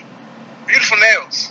Sexy ass. My bad. Go ahead, man. no, listen. Don't. It's never your bad. Let me tell you what I love that what you're doing right now. Right, is no matter what, when the opportunity presents itself, you go at it. You don't allow nothing. You don't allow no podcast. You don't allow nothing. And I sincerely believe that. Yo, listen. For all those beautiful women out there with kids and all this stuff, and this is my message to y'all. I know y'all love y'all kids, but just because you love them does not mean that your love is gonna guarantee their success. Their success. Break that down. Okay. Their success will only be guaranteed based on your own success. You have to be successful because they're watching you. I know it's tough. How do you define success? How do you define success? How do you personally define success? Success is a rendition of a worthy idea. Whatever you want to do before you had them kids, you go get that done. If it's you just got to get that done. And that's everybody. I'm just talking about women because, you women really proud into that. But I don't believe that because you love your kids, that your love is going to transmute into their success. There can be failure after you love them. If you we talked about this last week. Right, we talked about this last week. It's very important that y'all can go ahead and do that. Y'all gonna realize because time exposes everything. I'm not talking about it as if I made the earth. This is what's going on in life. It's years and years and years. It has been shown that love is only a personal game. Let me ask you this, because this is on my mind. Do you want to, or your kid? Because I got something to say about this. Are your kids supposed to follow in your footsteps? Fuck no. Fuck no. Fuck no. It's my footstep, not theirs. They got their own feet. What do you think about the whole? I'll give you an example of Archie Manning, Peyton Manning. What's the good one? Look at his name. The one in New York. Fucking them kids wanted to do that. No, but that's what I'm talking about. Isn't it? It had to take some type of influence on the father, letting him know, hey, this is my passion, I really love it, and then him pulling back for them to be like, oh, I want to do what Daddy did too. I want to do what the old man did. I want to, you know what I'm saying? No, do you believe in that right there? I totally agree with that, but what I'm saying is they had the option. Some kids don't have that option. You get what I'm saying? They could have said fuck it, right? Look at Erykah Badu. She got 3 wonderful kids. They're not all singers. They're not following their father or mother's footsteps. Andre 3000 and her got a kid together. The son is not some multi-millionaire or a singer that's making a classic album. Nah, he had the opportunity. But Here's what I believe, though. I truly believe this. I believe that if you've done a right job in raising your child, like I'll put it this way: if the more your child wants to be like you, the more that you how can I put this? Like let's look at Puff's kids for example. My brother, my twin, got twin. He sent me a photo the other day of Puff and all 3 of his sons and how they're standing in the photo looking just like him, looking like a playboy themselves type shit. I believe when that happens, I believe when the whole like John F. Kennedy, the whole if you're up on Joe P. Kennedy and what he did with the whole Kennedy empire and how if you read the book, like there's a big book about the whole family about you're reading letters from John and from Robert back to the old man, and they're like, hey Dad, and they're like 4 to 6 years old, hey Dad, I'm loving this summer camp or whatever, I miss you, I can't wait to get back. I want to, like, when you raise them, like the Trump kids even, when you raise them properly, the only option in the mind is I have to be like Dad. Am I making sense when I say that? Yes. Like when you truly give them room to choose or whatever, and like, oh, I get to choose all this, but like they're like, nah, I want to be like Dad. Like Dad's the coolest. I want to be a superhuman like Dad. That's why I believe you've done it correctly. You understand what I'm saying? I say that to say this. I really am, like when I focus on something, I focus on it all the way until I find something new that interests me, right? If I really am about this, I'm becoming a national torn a stripper, exotic dancer on this whole chitlin circuit where, you know what I mean, where I got a few mentors that I follow online and shit where they're making some guap, they're making 80, 90, 100K a year, going to different fucking black cities and towns all over the country, dancing and shit. If I do this full time, you got motherfuckers on it up to the 50s and shit, right? My God, what do you think I expect my son to do? I'm sure all 100 with you, fam. You feel me? That's a great question. Hold up. You understand what I'm saying? I'm not the type of cat to push him away from it, no, this is what daddy does. This is no, if and I believe, because I told you, bring my two passions together. I love staying physically fit. I don't call it diet because what these white folks, what I consider blonde heads, consider vegan. I prefer the word plant-based or alkaline. I don't eat no meat or no dairy, right? Fucking so I'm all about fitness and I don't call it diet, I call it living, because none of my food is dead. You get what I'm saying? I'm all about my living, all about fitness or whatever, right? Right. Is this what I do for the rest of my life, or until I get old and no one wants to sit no more? Yeah, my son got to be in the weight room at 14, 15 years old prepping for that shit. You feel me? Yeah, I think I'm glad you asked that question because it allowed me to dig deeper. I think and it was for lack of better words, right? I think it's about the science of success. Is as parents become successful in whatever they do, if the kid choose to pick that profession, that's fine. But what I'm saying is, at least they know what success look like. So whatever path they pick, they'll be successful. Because it's the same ideology. It's the same principle, are the same steps, which is commitment, a clear, incisive, defined idea of what you want to do, and working every day towards it. Every day. I love how you sound on that. That's the thing. So, and I'm not coming at nobody. It's not an attack. It's just a matter of if you just like when we talk about relationship, and that's why I said everything relates. The only way a man can have a woman submit to them is for them to be successful. Yes. Right? So it's the same thing. If you want your kids to submit to you and your love, be successful. I'll give you a great example. I'm pulling this out of what you just said. I never want to appear as a hypocrite to nobody, especially my kids. Mm-hmm. They asked the Archbishop Don Magic Juan, you know what I mean? And the pimp always walking around wearing green suits and gold, bang, bang, bang, bang. They asked him, I watched an interview where they said, what if you got kids? Yeah, I got kids. What if your daughter decides you want to be a hoe? He didn't even hesitate. He's like, I'm just going to give it a game and help her find the best pimp she can find, bro. I love that answer right there, man. No, I'm not going to be a fucking, when I'm taking poker seriously, right? You got a lot of professional poker players who are like, and I ain't going to lie, I did that one time, where they're like, oh no, I wouldn't want this for my child. Because I'm telling you, pursuing poker professionally, trying to make that your full-time job, it is very fucking difficult. Why? Because if you want to create music, which I have wanted to do in the past, all you got to do is not all you got to do, but you buy all the tools that you need, and you create a product to try to put out there to get people to be interested in it.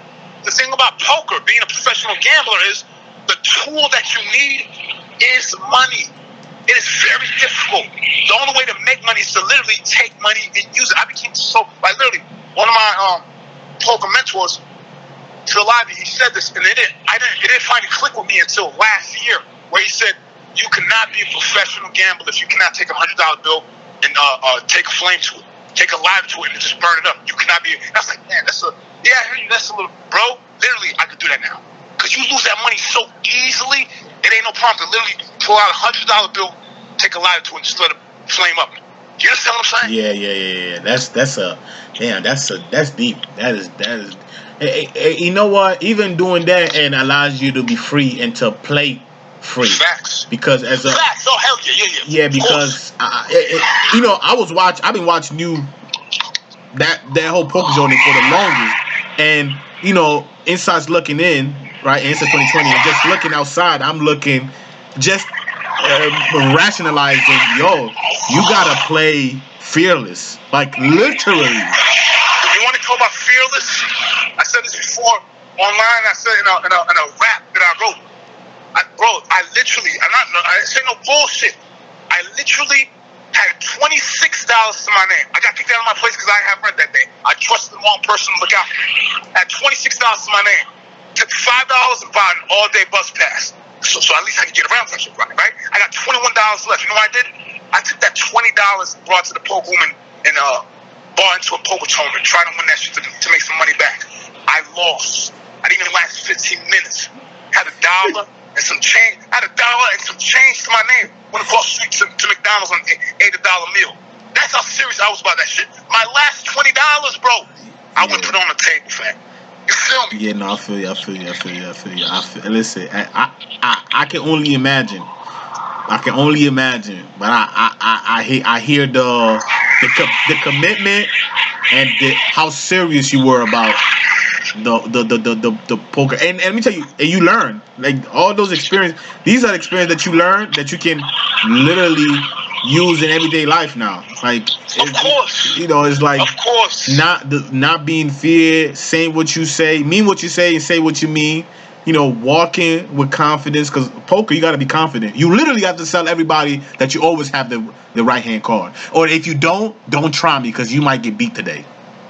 The reason why it wasn't because I told you it's from poker to stripping. Okay, the reason why I'm able to make that transition so easily is because my brother, my twin brother, love of my life, from the womb to the tomb, I say all the time. He gave me this game. He said, Pray, poker's not your purpose in life. That's just literally the vehicle you chose. Because I'm a very intelligent guy. I can do a lot of different things. He said, your purpose in life is to be a risk taker. As long as you're taking risk, as long as you're taking risk every day, you're fulfilling your purpose, right? So I told you, I put honeys on pause. The reason why I got so good with honeys, I've always been okay with ladies, but literally, we spoke about this last week. In boot camp, I went 8 weeks without masturbation or porn. It was the first time in my life that I did it. 20, about to be 21 years old, no masturbation or porn. I had one wet dream during that 8-week period. Came out of boot camp a new man. I saw honeys in a different fashion, right? Risk taking. That's what I was doing with poker. I took 2 to 3 years off of not talking honeys like that, just focused strictly on poker. When I came back here to Vegas again, I get into the story. I said in a rap. The IRS, I had some money saved up. The IRS took all of it, sent me back a check for $23.67. Wait, what? Bro, before I came out here to Vegas, I had some money coming in from taxes type shit. I was banking on having that money when I came out here as my bankroll. The IRS sent me back a check for $23.67. It literally, in the word, broke my fucking heart, bro. You understand what I'm saying? So I'm like, fuck, damn, that's why I was like, damn, I need a job. Got a job out here, bang, bang, bang, saving up to play poker again. And I'm like, all right, while I'm saving up, let me just be out here with these honeys chopping it up. Bam, I'm doing fearless shit. I'm risk taking. Every day I'm taking risks with women, saying some crazy. My man saw the other day, he thought I was bullshitting. He talking about, getting with all these honeys and chopping up whatever, saying confident shit. We was in the laundry room at my apartment complex. I'm talking to this honey. He gives me space. He walks out. He goes to this thing. But on his way back, she's leaving, and she got a husband, so I'm pushing up on her too much. But I'm like, and I'll see you again. So, okay. And I just looked at her. I was like, and just to let you know, I fucked the shit out of you. I said this out loud in front of everybody. And my man was like, okay, I didn't mean to walk into that shit right there. You know what I'm saying? Every day, and it's just natural. It's organic. I'm looking to say shit that I didn't say previously. So it means I'm walking in my purpose. I'm just risk taking with honeys. You see, I did that. It was a poker. Now, go ahead. So I think it's interesting to point out that is it the honeys or is it the risk into getting rejected that got you talking? Like what is the what's the?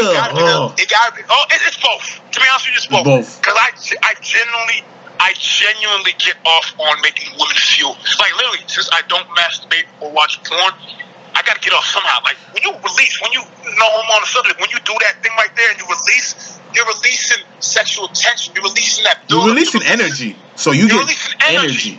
You just I releasing now energy. release energy by saying some off-the-wall bonkers shit to honeys out in public and then being receptive to it. The young lady who I got, the one right now I'm working on, she's a Taurus woman. She works at CBS. Her name is Vanessa. Gorgeous woman, beautiful light brown eyes, auburn hair.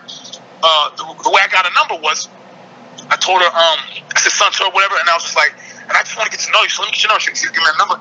Bro, in the middle of the, I'm holding her hands, both her hands. People walking by, whatever, looking deeper into her eyes, and I was like, and I'm gonna get to know you. That's the plan. But I just want to let you know. I just want to let you know.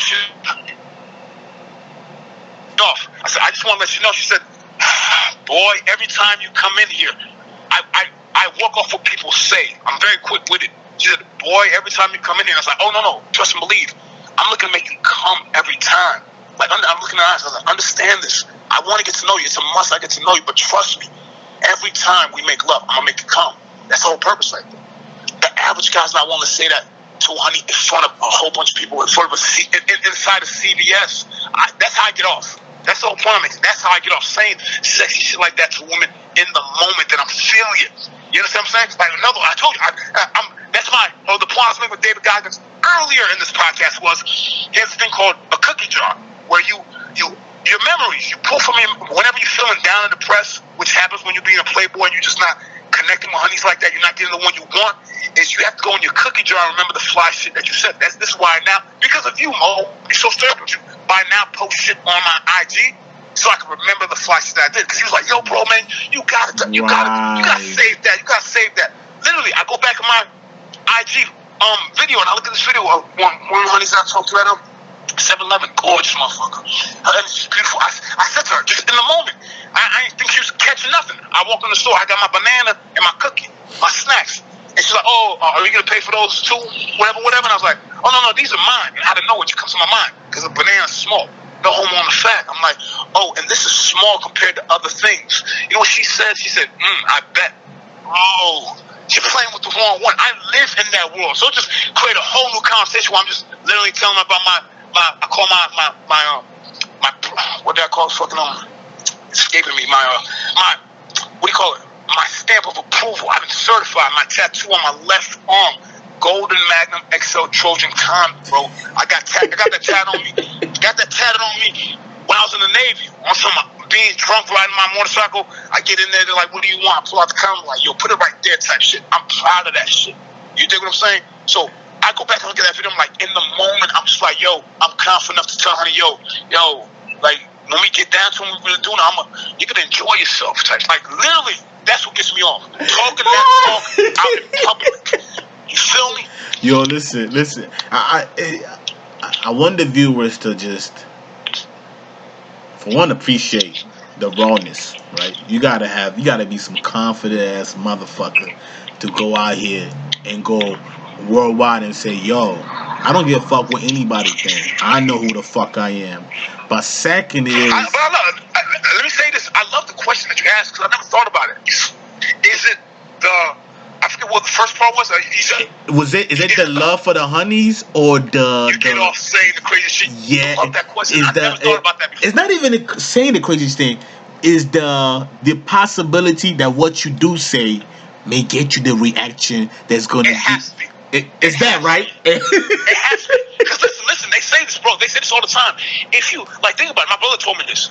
Because I asked him, I said, look, you feel where I'm going with this, Mo? I posted online a long time ago, maybe 2 years ago. I said, I literally was in the casino. I said, look at me. I'm in the casino at 7 a.m. playing poker, bro. And I posted online. I was like, I got 3 hours of sleep. I'm back at it playing poker. And I posted, I said, am I a professional or am I a degenerate? You know what my brother put underneath that comment? He said, both. You understand what I'm saying? Like, that's the reality of it. To be a professional gambler, you have to love rejection, bro. You have to feed for it. You gotta, I have to lose this money. Yes, it's fun to win money sometimes, but I have to lose money. Or when it makes sense that you're taking your, like, I wasn't as bad as far as budgeting as a real degenerate, but I don't take away anything. Like, you have to be a degenerate to risk money you need on playing poker. Same with what I call playboying. You have to love rejection to I'm not, it sounds crazy, but I literally have 50 interactions with women every day. And it's different women every time, every day. Type shit. Of course, I have my regulars. You know what I'm saying? I'm stopping at 7-Eleven to grab some gum or some Diet Coke. Like, I'm in front of 7-Eleven right now. I'm about to go in there. The gym, fucking Taco Bell. I told you I don't eat no meat or dairy, so my go-to is black bean, potato, fresco burritos at Taco Bell. So I have my regulars, but it's all, like, literally, if I'm just walking, I see honey walk by, that's catching my eye. I gotta let her know how I feel about it. You feel me? I respect that, man. And I respect you, man. I appreciate my brother. I appreciate. I think the gist of it all is, this is a different thing, right? The difference is, damn, you don't know what the fuck you're going to, and you just go on a lie. The more power is when you know the outcome and you do it anyway, because the end result is far greater. Even though you haven't seen even though you haven't seen the thing is, the final product, you really don't know what it is. You have an idea, but you don't really know what it is. But you banking on, I'm gonna keep going through it until I get that product, and I don't give a fuck, man, what it is. It happened last night. I'm on my way. I told you I gotta get some sheets. I gotta get some panties last night. I left my spot and walked towards, I walked down the street towards I say right to the Hard Rock, towards the Hard Rock, and I saw this once again. Literally, even though I know who the one is, it's just who I am. I always see the potential for others. I see this woman walking by, right? She has a cane. She's I'm about to be 31. I say she's about 36, something like that, right? Beautiful, light-skinned woman. She has this cane, but she's walking near this white guy. He's walking by, and I'm like, that's probably a man. I'll leave it alone. They walk past me, and I see him quicken his pace. So they're obviously not together. I just caught them walking next to each other, bro, because I'm committed to this. I don't like doing this because it gets scare them off. I literally start jogging behind her. I run next to her, boom, boom. I run past her, and I turn back around like, hey, listen. I don't mean to interrupt you, but the only reason I didn't say anything is because I thought you were with that man right there. She kind of smiled out like, I just had to let you know. You are a gorgeous motherfucker to me. I think you're sexy as hell. I said, okay, thank you. So I began a conversation with her. I was like, so what's the cane for? She's like, oh, it's an amazing story. She's like, oh, I got vertigo, blah, blah, blah. I was in an accident, so it helps me keep my balance. It's just sexy energy to me. She's telling me all this. And I was like, okay, wow, what? This is what always gets me right here. I said, so when is your birthday? I said, no, don't even tell me that. Stop it, please. I love to show them that I know what I'm talking about, that I really believe in astrology. You just give me the date and I'll tell you what you are. She said October 7th. And I'm like, oh, man. Angel M. Imperial, the prostitute, 22-year-old prostitute. She was October 5th. Both of them are Libras. I love Libra women. Gemini man, Libra woman. It's awesome. In my book that I read, it's called The Groove. What is it called? What is it called? The Groove, Groove, The Groove. We make music together. But also to let you know, that's the groove, right? This is why I'm so stuck on the one. This woman that I know, I've known for 10 years next year. My connection was her. I'm not going to give away her sign just yet because she believes in this shit as well. Our relationship is called the web. I'm always going to be stuck to this woman. No matter how hard I try to leave, this is the web. And you know all this information off that book, The Groove?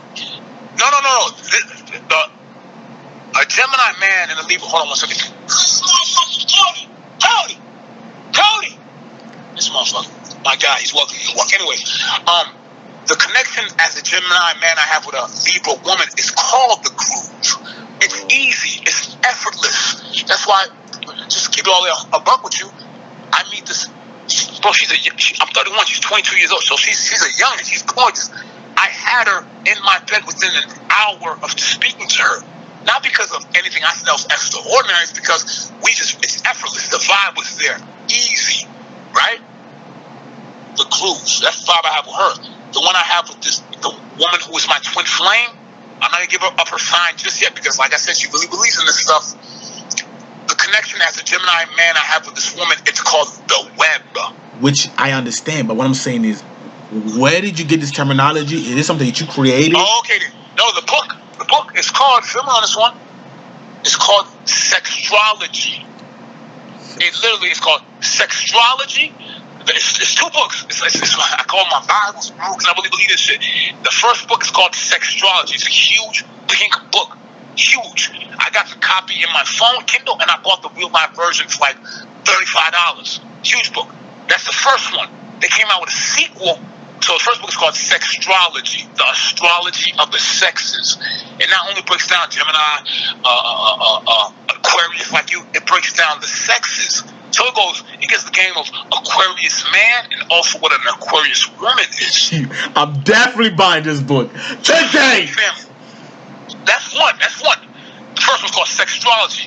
They came out with a second one like 2 years later called Cosmic Couplings, where they break it down even more, where they say Aquarius, man, I'm using an example. Aquarius man, how would you match up with a Libra woman? How would you match up with a Sagittarius woman? How would you match up with a Leo woman? This is why I got a lot of my beliefs in. You feel me? So as a Gemini man, with me with a Libra woman, it's called The Groove. So first book, once again for the listeners, first book, go buy the Kindle version and the real life version. It's called Sextrology, the astrology of the sexes. Book 2, you gotta buy them both in book. My opinion, it's called Cosmic Couplings, and it's from the same author. Book 1 is just about you finding out yourself. Okay, then I'm a Capricorn woman. What does it say about me? And this fucking long ass chapter, right? Book 2 is the game. It gives you how you interact with certain couples. Like my ex-fiance, she's an Aries woman. I fought hard for Aries women. Aries women, they just the friendship we have is effortless. Libra woman is effortless. I'm not gonna give away her sign, but the one, it's not effortless. It takes a lot of fucking work. Really? Gemini, bro, it literally, there's this thing called houses. I'm just giving the listeners games where the influence they have in you. You know what the influence, and this is why I go so hard for this woman, bro. I mean, straight up with you, because I believe in this shit. The influence she has in my life is this sounds like some sucker shit, but you got to feel me because it is what it is. I work for her. I have to provide her service. Whatever she says, I have to constantly. No, it's not no sucker shit. You a grown ass man, you're God, so that's what God Thank do. You, sir. Yeah, Thank you, sir. No. That's why I gave it a whole. Yeah. I told her straight up. This is what I told her, and I felt. I said, I'm your bodyguard. Yeah, let me go ahead and let me interject. Woo! I like that word. I need to add that to my fucking vernacular. Let me add that to my arsenal dictionary. I want y'all to know this about just. In order for you to know who you are, you got to have a thermometer to gauge, right? Men need women to gauge the level of manhood that we in. You get what I'm saying? Vice versa. A woman need a man to gauge what kind of woman she is. I'm going to bring it back. That's why I tell everybody, yo, you got a chance out here. Some people are more blessed than most. That's like, blessed out of people. Some people are not. But the only way you can gauge how good you are in bed is if you go through the numbers. I see. Yo, listen, it's not about being no hoe or nothing, because you have to understand, just like Prey said earlier about, I'm going to ensure I'm going to make you come. I'm going to get to know you first. He has to know her to hit the pressure point for her to come. Let me say two things to bring it full circle. One, fellas out there, the way to get I kind of consider it cheating, but the way you get your numbers up real quick, you have to start going to sex parties. You need to start going to swingers clubs and just go out there and feel like I was getting my numbers up easy just being in there. Two, to bring it full circle, so the fellas don't feel a certain type of way about me. The house this woman rules in my life is service. I told her before, like the movie Man on Fire, where Denzel Washington. Yes. He told the young little white girl. I used that as an example. I told this woman, I said, hey, I'm your man on fire. I'm your bodyguard for life. Whatever you ask me to do, I will do. You need a motherfucker that she's the only one who gets this pass for me. I told her straight up, you need me to kill a motherfucker? I'm killing that motherfucker. Period. Here's where it's vice versa, bro. And I honestly believe this to be true. I provide with service. Like, no, she rules service. Like, that's the influence she has in my life. The influence I have in her life, in one word, bro, is sex. I will literally provide her with the best sex she's ever had in her life with any man. That's why I believe she's always drawn to me, bro. That's why I believe no matter how many times I fuck up, she gives me a chance. Like, literally, I thought I fucked up major last year. When I finally got closure, I thought I fucked up major. I was like, you know what, let me just leave this woman alone. And I literally said, I mean, you can leave her alone. I just left her alone, stop following her, I'm going to do my own thing. I come back on social media, I see a friend request from her. Why is she always coming back? Because I know she secretly knows that if she gives me another chance, God willing she does, I won't fuck it up this time, bro. When I was, like, literally, I told you, we only tried to manifest one time. And then to give the story, we got a real sexual mood popping. I'm eating her loveliness, eating her up, right? She's feeling some type of way. She gets me to stand at attention. I get up, I go around her, and I try to put my attention in her face. She gets turned off. She's like, nah, and that turns me off. I lose attention. I'm like, all right, and I literally killed them all. I'm like, all right, I ain't feeling this. That's the only one time we ever tried to get to manifest. Wait. We don't even have enough time for this, bro. Wait a minute. Wait. So, yo, y'all only one time? Did it 10 years? What, bro? Two things that's keeping me going with this woman. That one time, I feel as though I got to make up for it because I told you I got the golden ticket tatted on my arm. I know when we actually do it, it's gonna be like she's going to be shaky. That's one time. That's one reason. I know I have to make up for that. Two, this may even blow the listeners away even more. I've only shared one kiss with this woman. Literally, she's the best kisser I've ever kissed in my life. I'm living off that one memory of that one kiss we shared almost 10 years ago in a movie theater. We watched some goofy movie. I leaned over and looked at her. I'm like, Mom, I just gave me tongue and everything. Oh my gosh, it's just so delicious. I literally compared every woman. I no bullshit. I compared Angel and Imperial to her. I said, damn, this kissing we're doing. I kissed Angel in the shower and when we were actually doing the thing on the bed. I was like, this kissing it's cool, but it's not hers. And the hers I'm talking about is in this 10 years, family. You feel me? Yo, that's insane. I don't even have the words. Hey, I'm a goofy motherfucker, man. Nah, it's not goofy. Nah, listen, this is your story. There's nothing about this goofy. This is insightful. It's a different light that we're looking at. I'll be observing that we get to interject with. We can get some insight on. So you don't think this is an addiction to that? You really believe she's the one for you, though? I believe it's both. I'm addicted to her, and she's the one. I told my man the other day. She is the. I ain't gonna lie. She is the. What's the word I want to use? She's the standard. I always compare other women to her. Oh, okay. Wow. Well, let's take a time of giving a round of applause. Because let me tell you, I know this brother, and if this king right here says there is a woman that set the standards, that means you left an impeccable image on this brother, and I commend you for that. I commend her for that. She's the only one who. It's fucked up, but it is what it is. If I moved on, I don't even want to say this. I'm not gonna say it out of respect to this other one, but I put it this way: if I met a new woman today and we got married and they got, it won't be the same. No, hear what I'm saying, bro. The woman I'm talking about, she's the only woman who I would leave a new relationship with to be with. If I got married to a new woman, no. Family, when I'm not like God speaks to me. I say this all the time, from God's mouth to my ears. I'm not lying, bro. I literally told this woman, I literally was put on this, and I believe it. I was put, amongst other things, I was put on this earth to protect you. You've been through so much, she has. You've been through so much fucked up shit, which I'm the cause of some of it. Anytime you need me, I am your body. I told us, I'm your bodyguard. I'm here to fucking protect your body. Mental, spiritually, physically, you need anything done. I'm dropping whatever I'm doing. I'm coming to. She's never pulled that trigger, but I'm serious about it. You need a body drop? I'm dropping that body for you.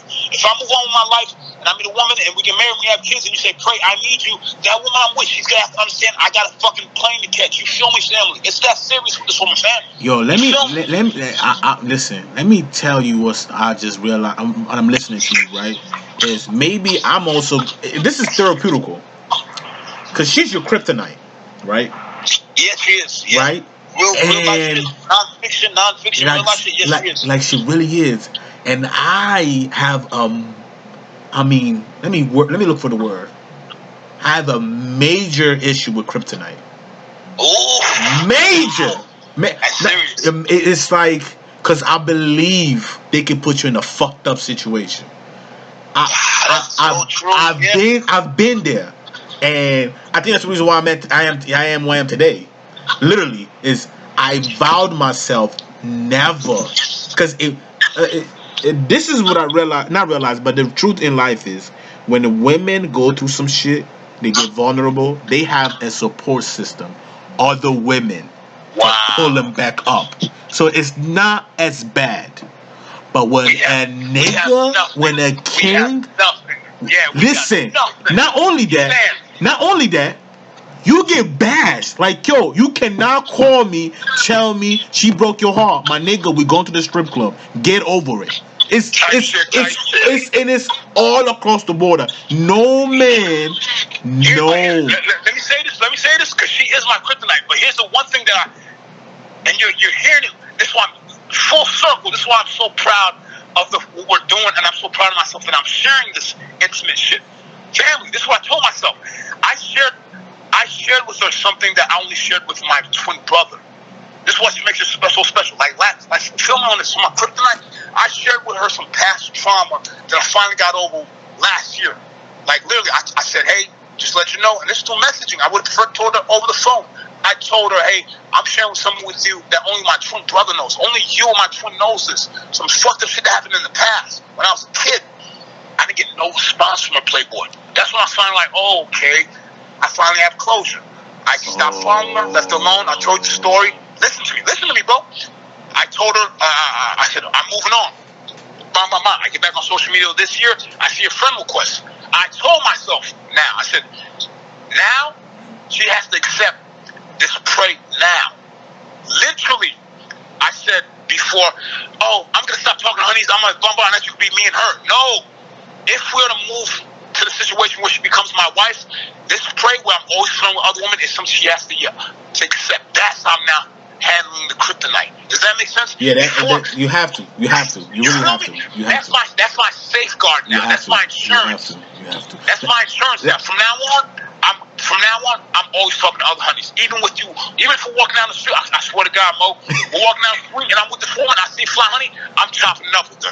What's different now is I told you, it's hey, fly young thing. Instead of me just sleeping with you now, it has to be a group thing. Now, that's where we're at now. Because I swear to God, bro, this woman has caused me more pain than any other woman.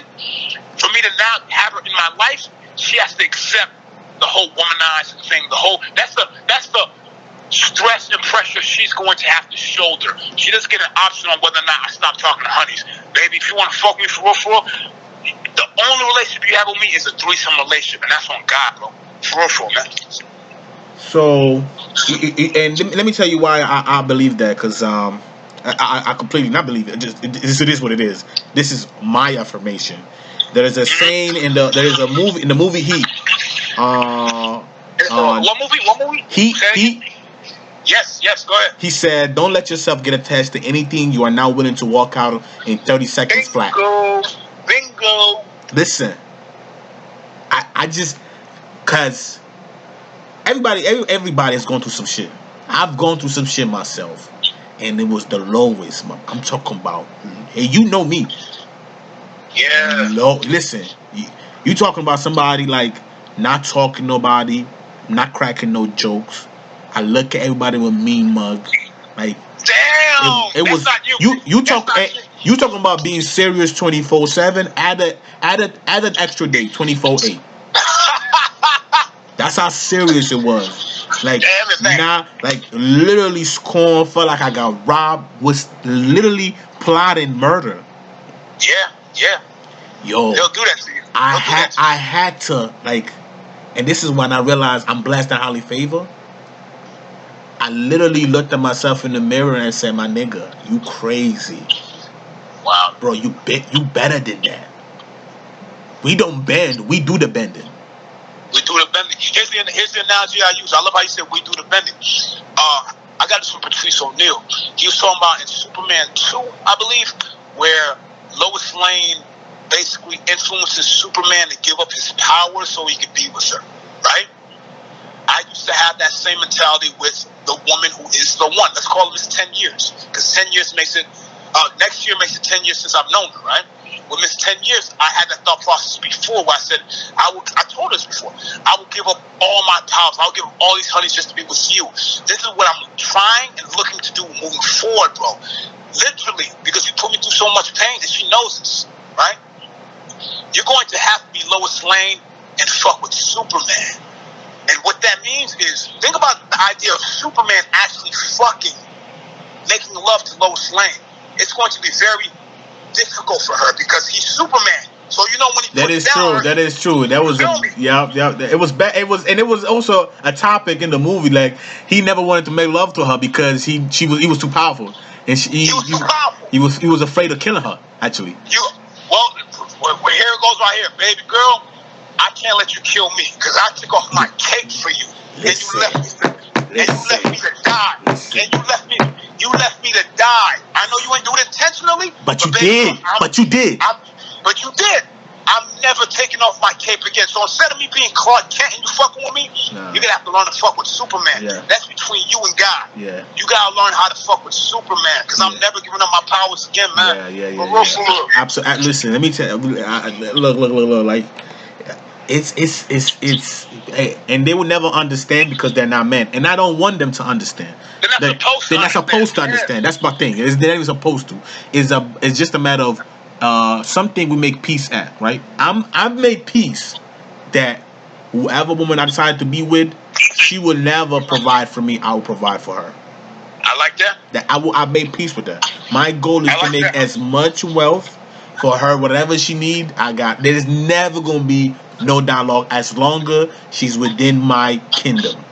If you're in my kingdom, I got you. That's why I respect Mayweather. I respect any man that can, because it takes especially in a society where everybody say half and half, which is bullshit, which is utterly disgusting. I don't even know. Like seriously, as a man, I don't know about women. Y'all women want to do that? That's fine. As a man, I've dialogue with some men. They say, yeah, you know, I go half, she pay half of the bit. Like, yo, bruh, I don't come from that. Like the only way a woman will have to put in financial anything wise because you have an issue or there is something going on. Like when I grew up, my father always took care of everything. It was into you know some when things happen, then she stepped up. Mother said, of course, because it's a partnership. But you saying, "Oh, I'm doing well," and you know, because in the kingdom, the king cannot always take care of the front, the back, the side of everything. It's literally a partnership. If you put two kings on the throne, it usually fails. Right? Anything with two heads is a monster. So as men say, oh, a woman should be submissive. If you want to be submissive, submissive people don't provide. They don't, and they shouldn't. That's not the. It's a job description, right? A project manager manages people, doesn't do the work of the people that is being managed. God damn it, man. Right? So why would I expect somebody who filled for a position to do a job that is not in their fucking resume? It's just crazy. It's just crazy. So look. They don't have the experience. And it's not personal. It's not personal. It's just business, right? It's just business. And life should be treated as a business because it can be taken care of. Like what happened to Nipsey Hussle, it not only hit home, right? But it was more as if every day, sometimes I wake up and be like, damn, that nigga really not living no more. I don't even want to talk about that. I'm keeping straight up with you. And then I think we should end on this note because I told you this the other day, whenever I feel like we're going to another level that's just way too much, I love to end on a positive note. Boom, let's do that. Amen. Let me say this. Same with Patrice O'Neal. I have a hard time dealing with three people I'm thinking about right now. Patrice O'Neal, Prince, and now Nipsey Hussle. I will never accept the fact that they're dead. I just can't. Like I haven't. Like my brother was like, "Yo, man, when Nipsey first passed, he got a lot of young bucks here, and where I work at, they're talking about, they're playing his music. I refuse to discuss what happened to him. I refuse it. I told you, Patrice O'Neal, Prince, and now Nipsey Hussle, because I was rocking with Nipsey Hussle before. Yeah. Like, I don't even want to get into it. But may he rest in power. Amen. May Nipsey Hussle rest in power. May Patrice O'Neal rest in pimping. And may Prince rest in purple. The tripping, yo, listen, we got right. Listen, listeners, you guys have it. This is the Stripper, the Engineer podcast. We appreciate y'all. We'll tune in next time.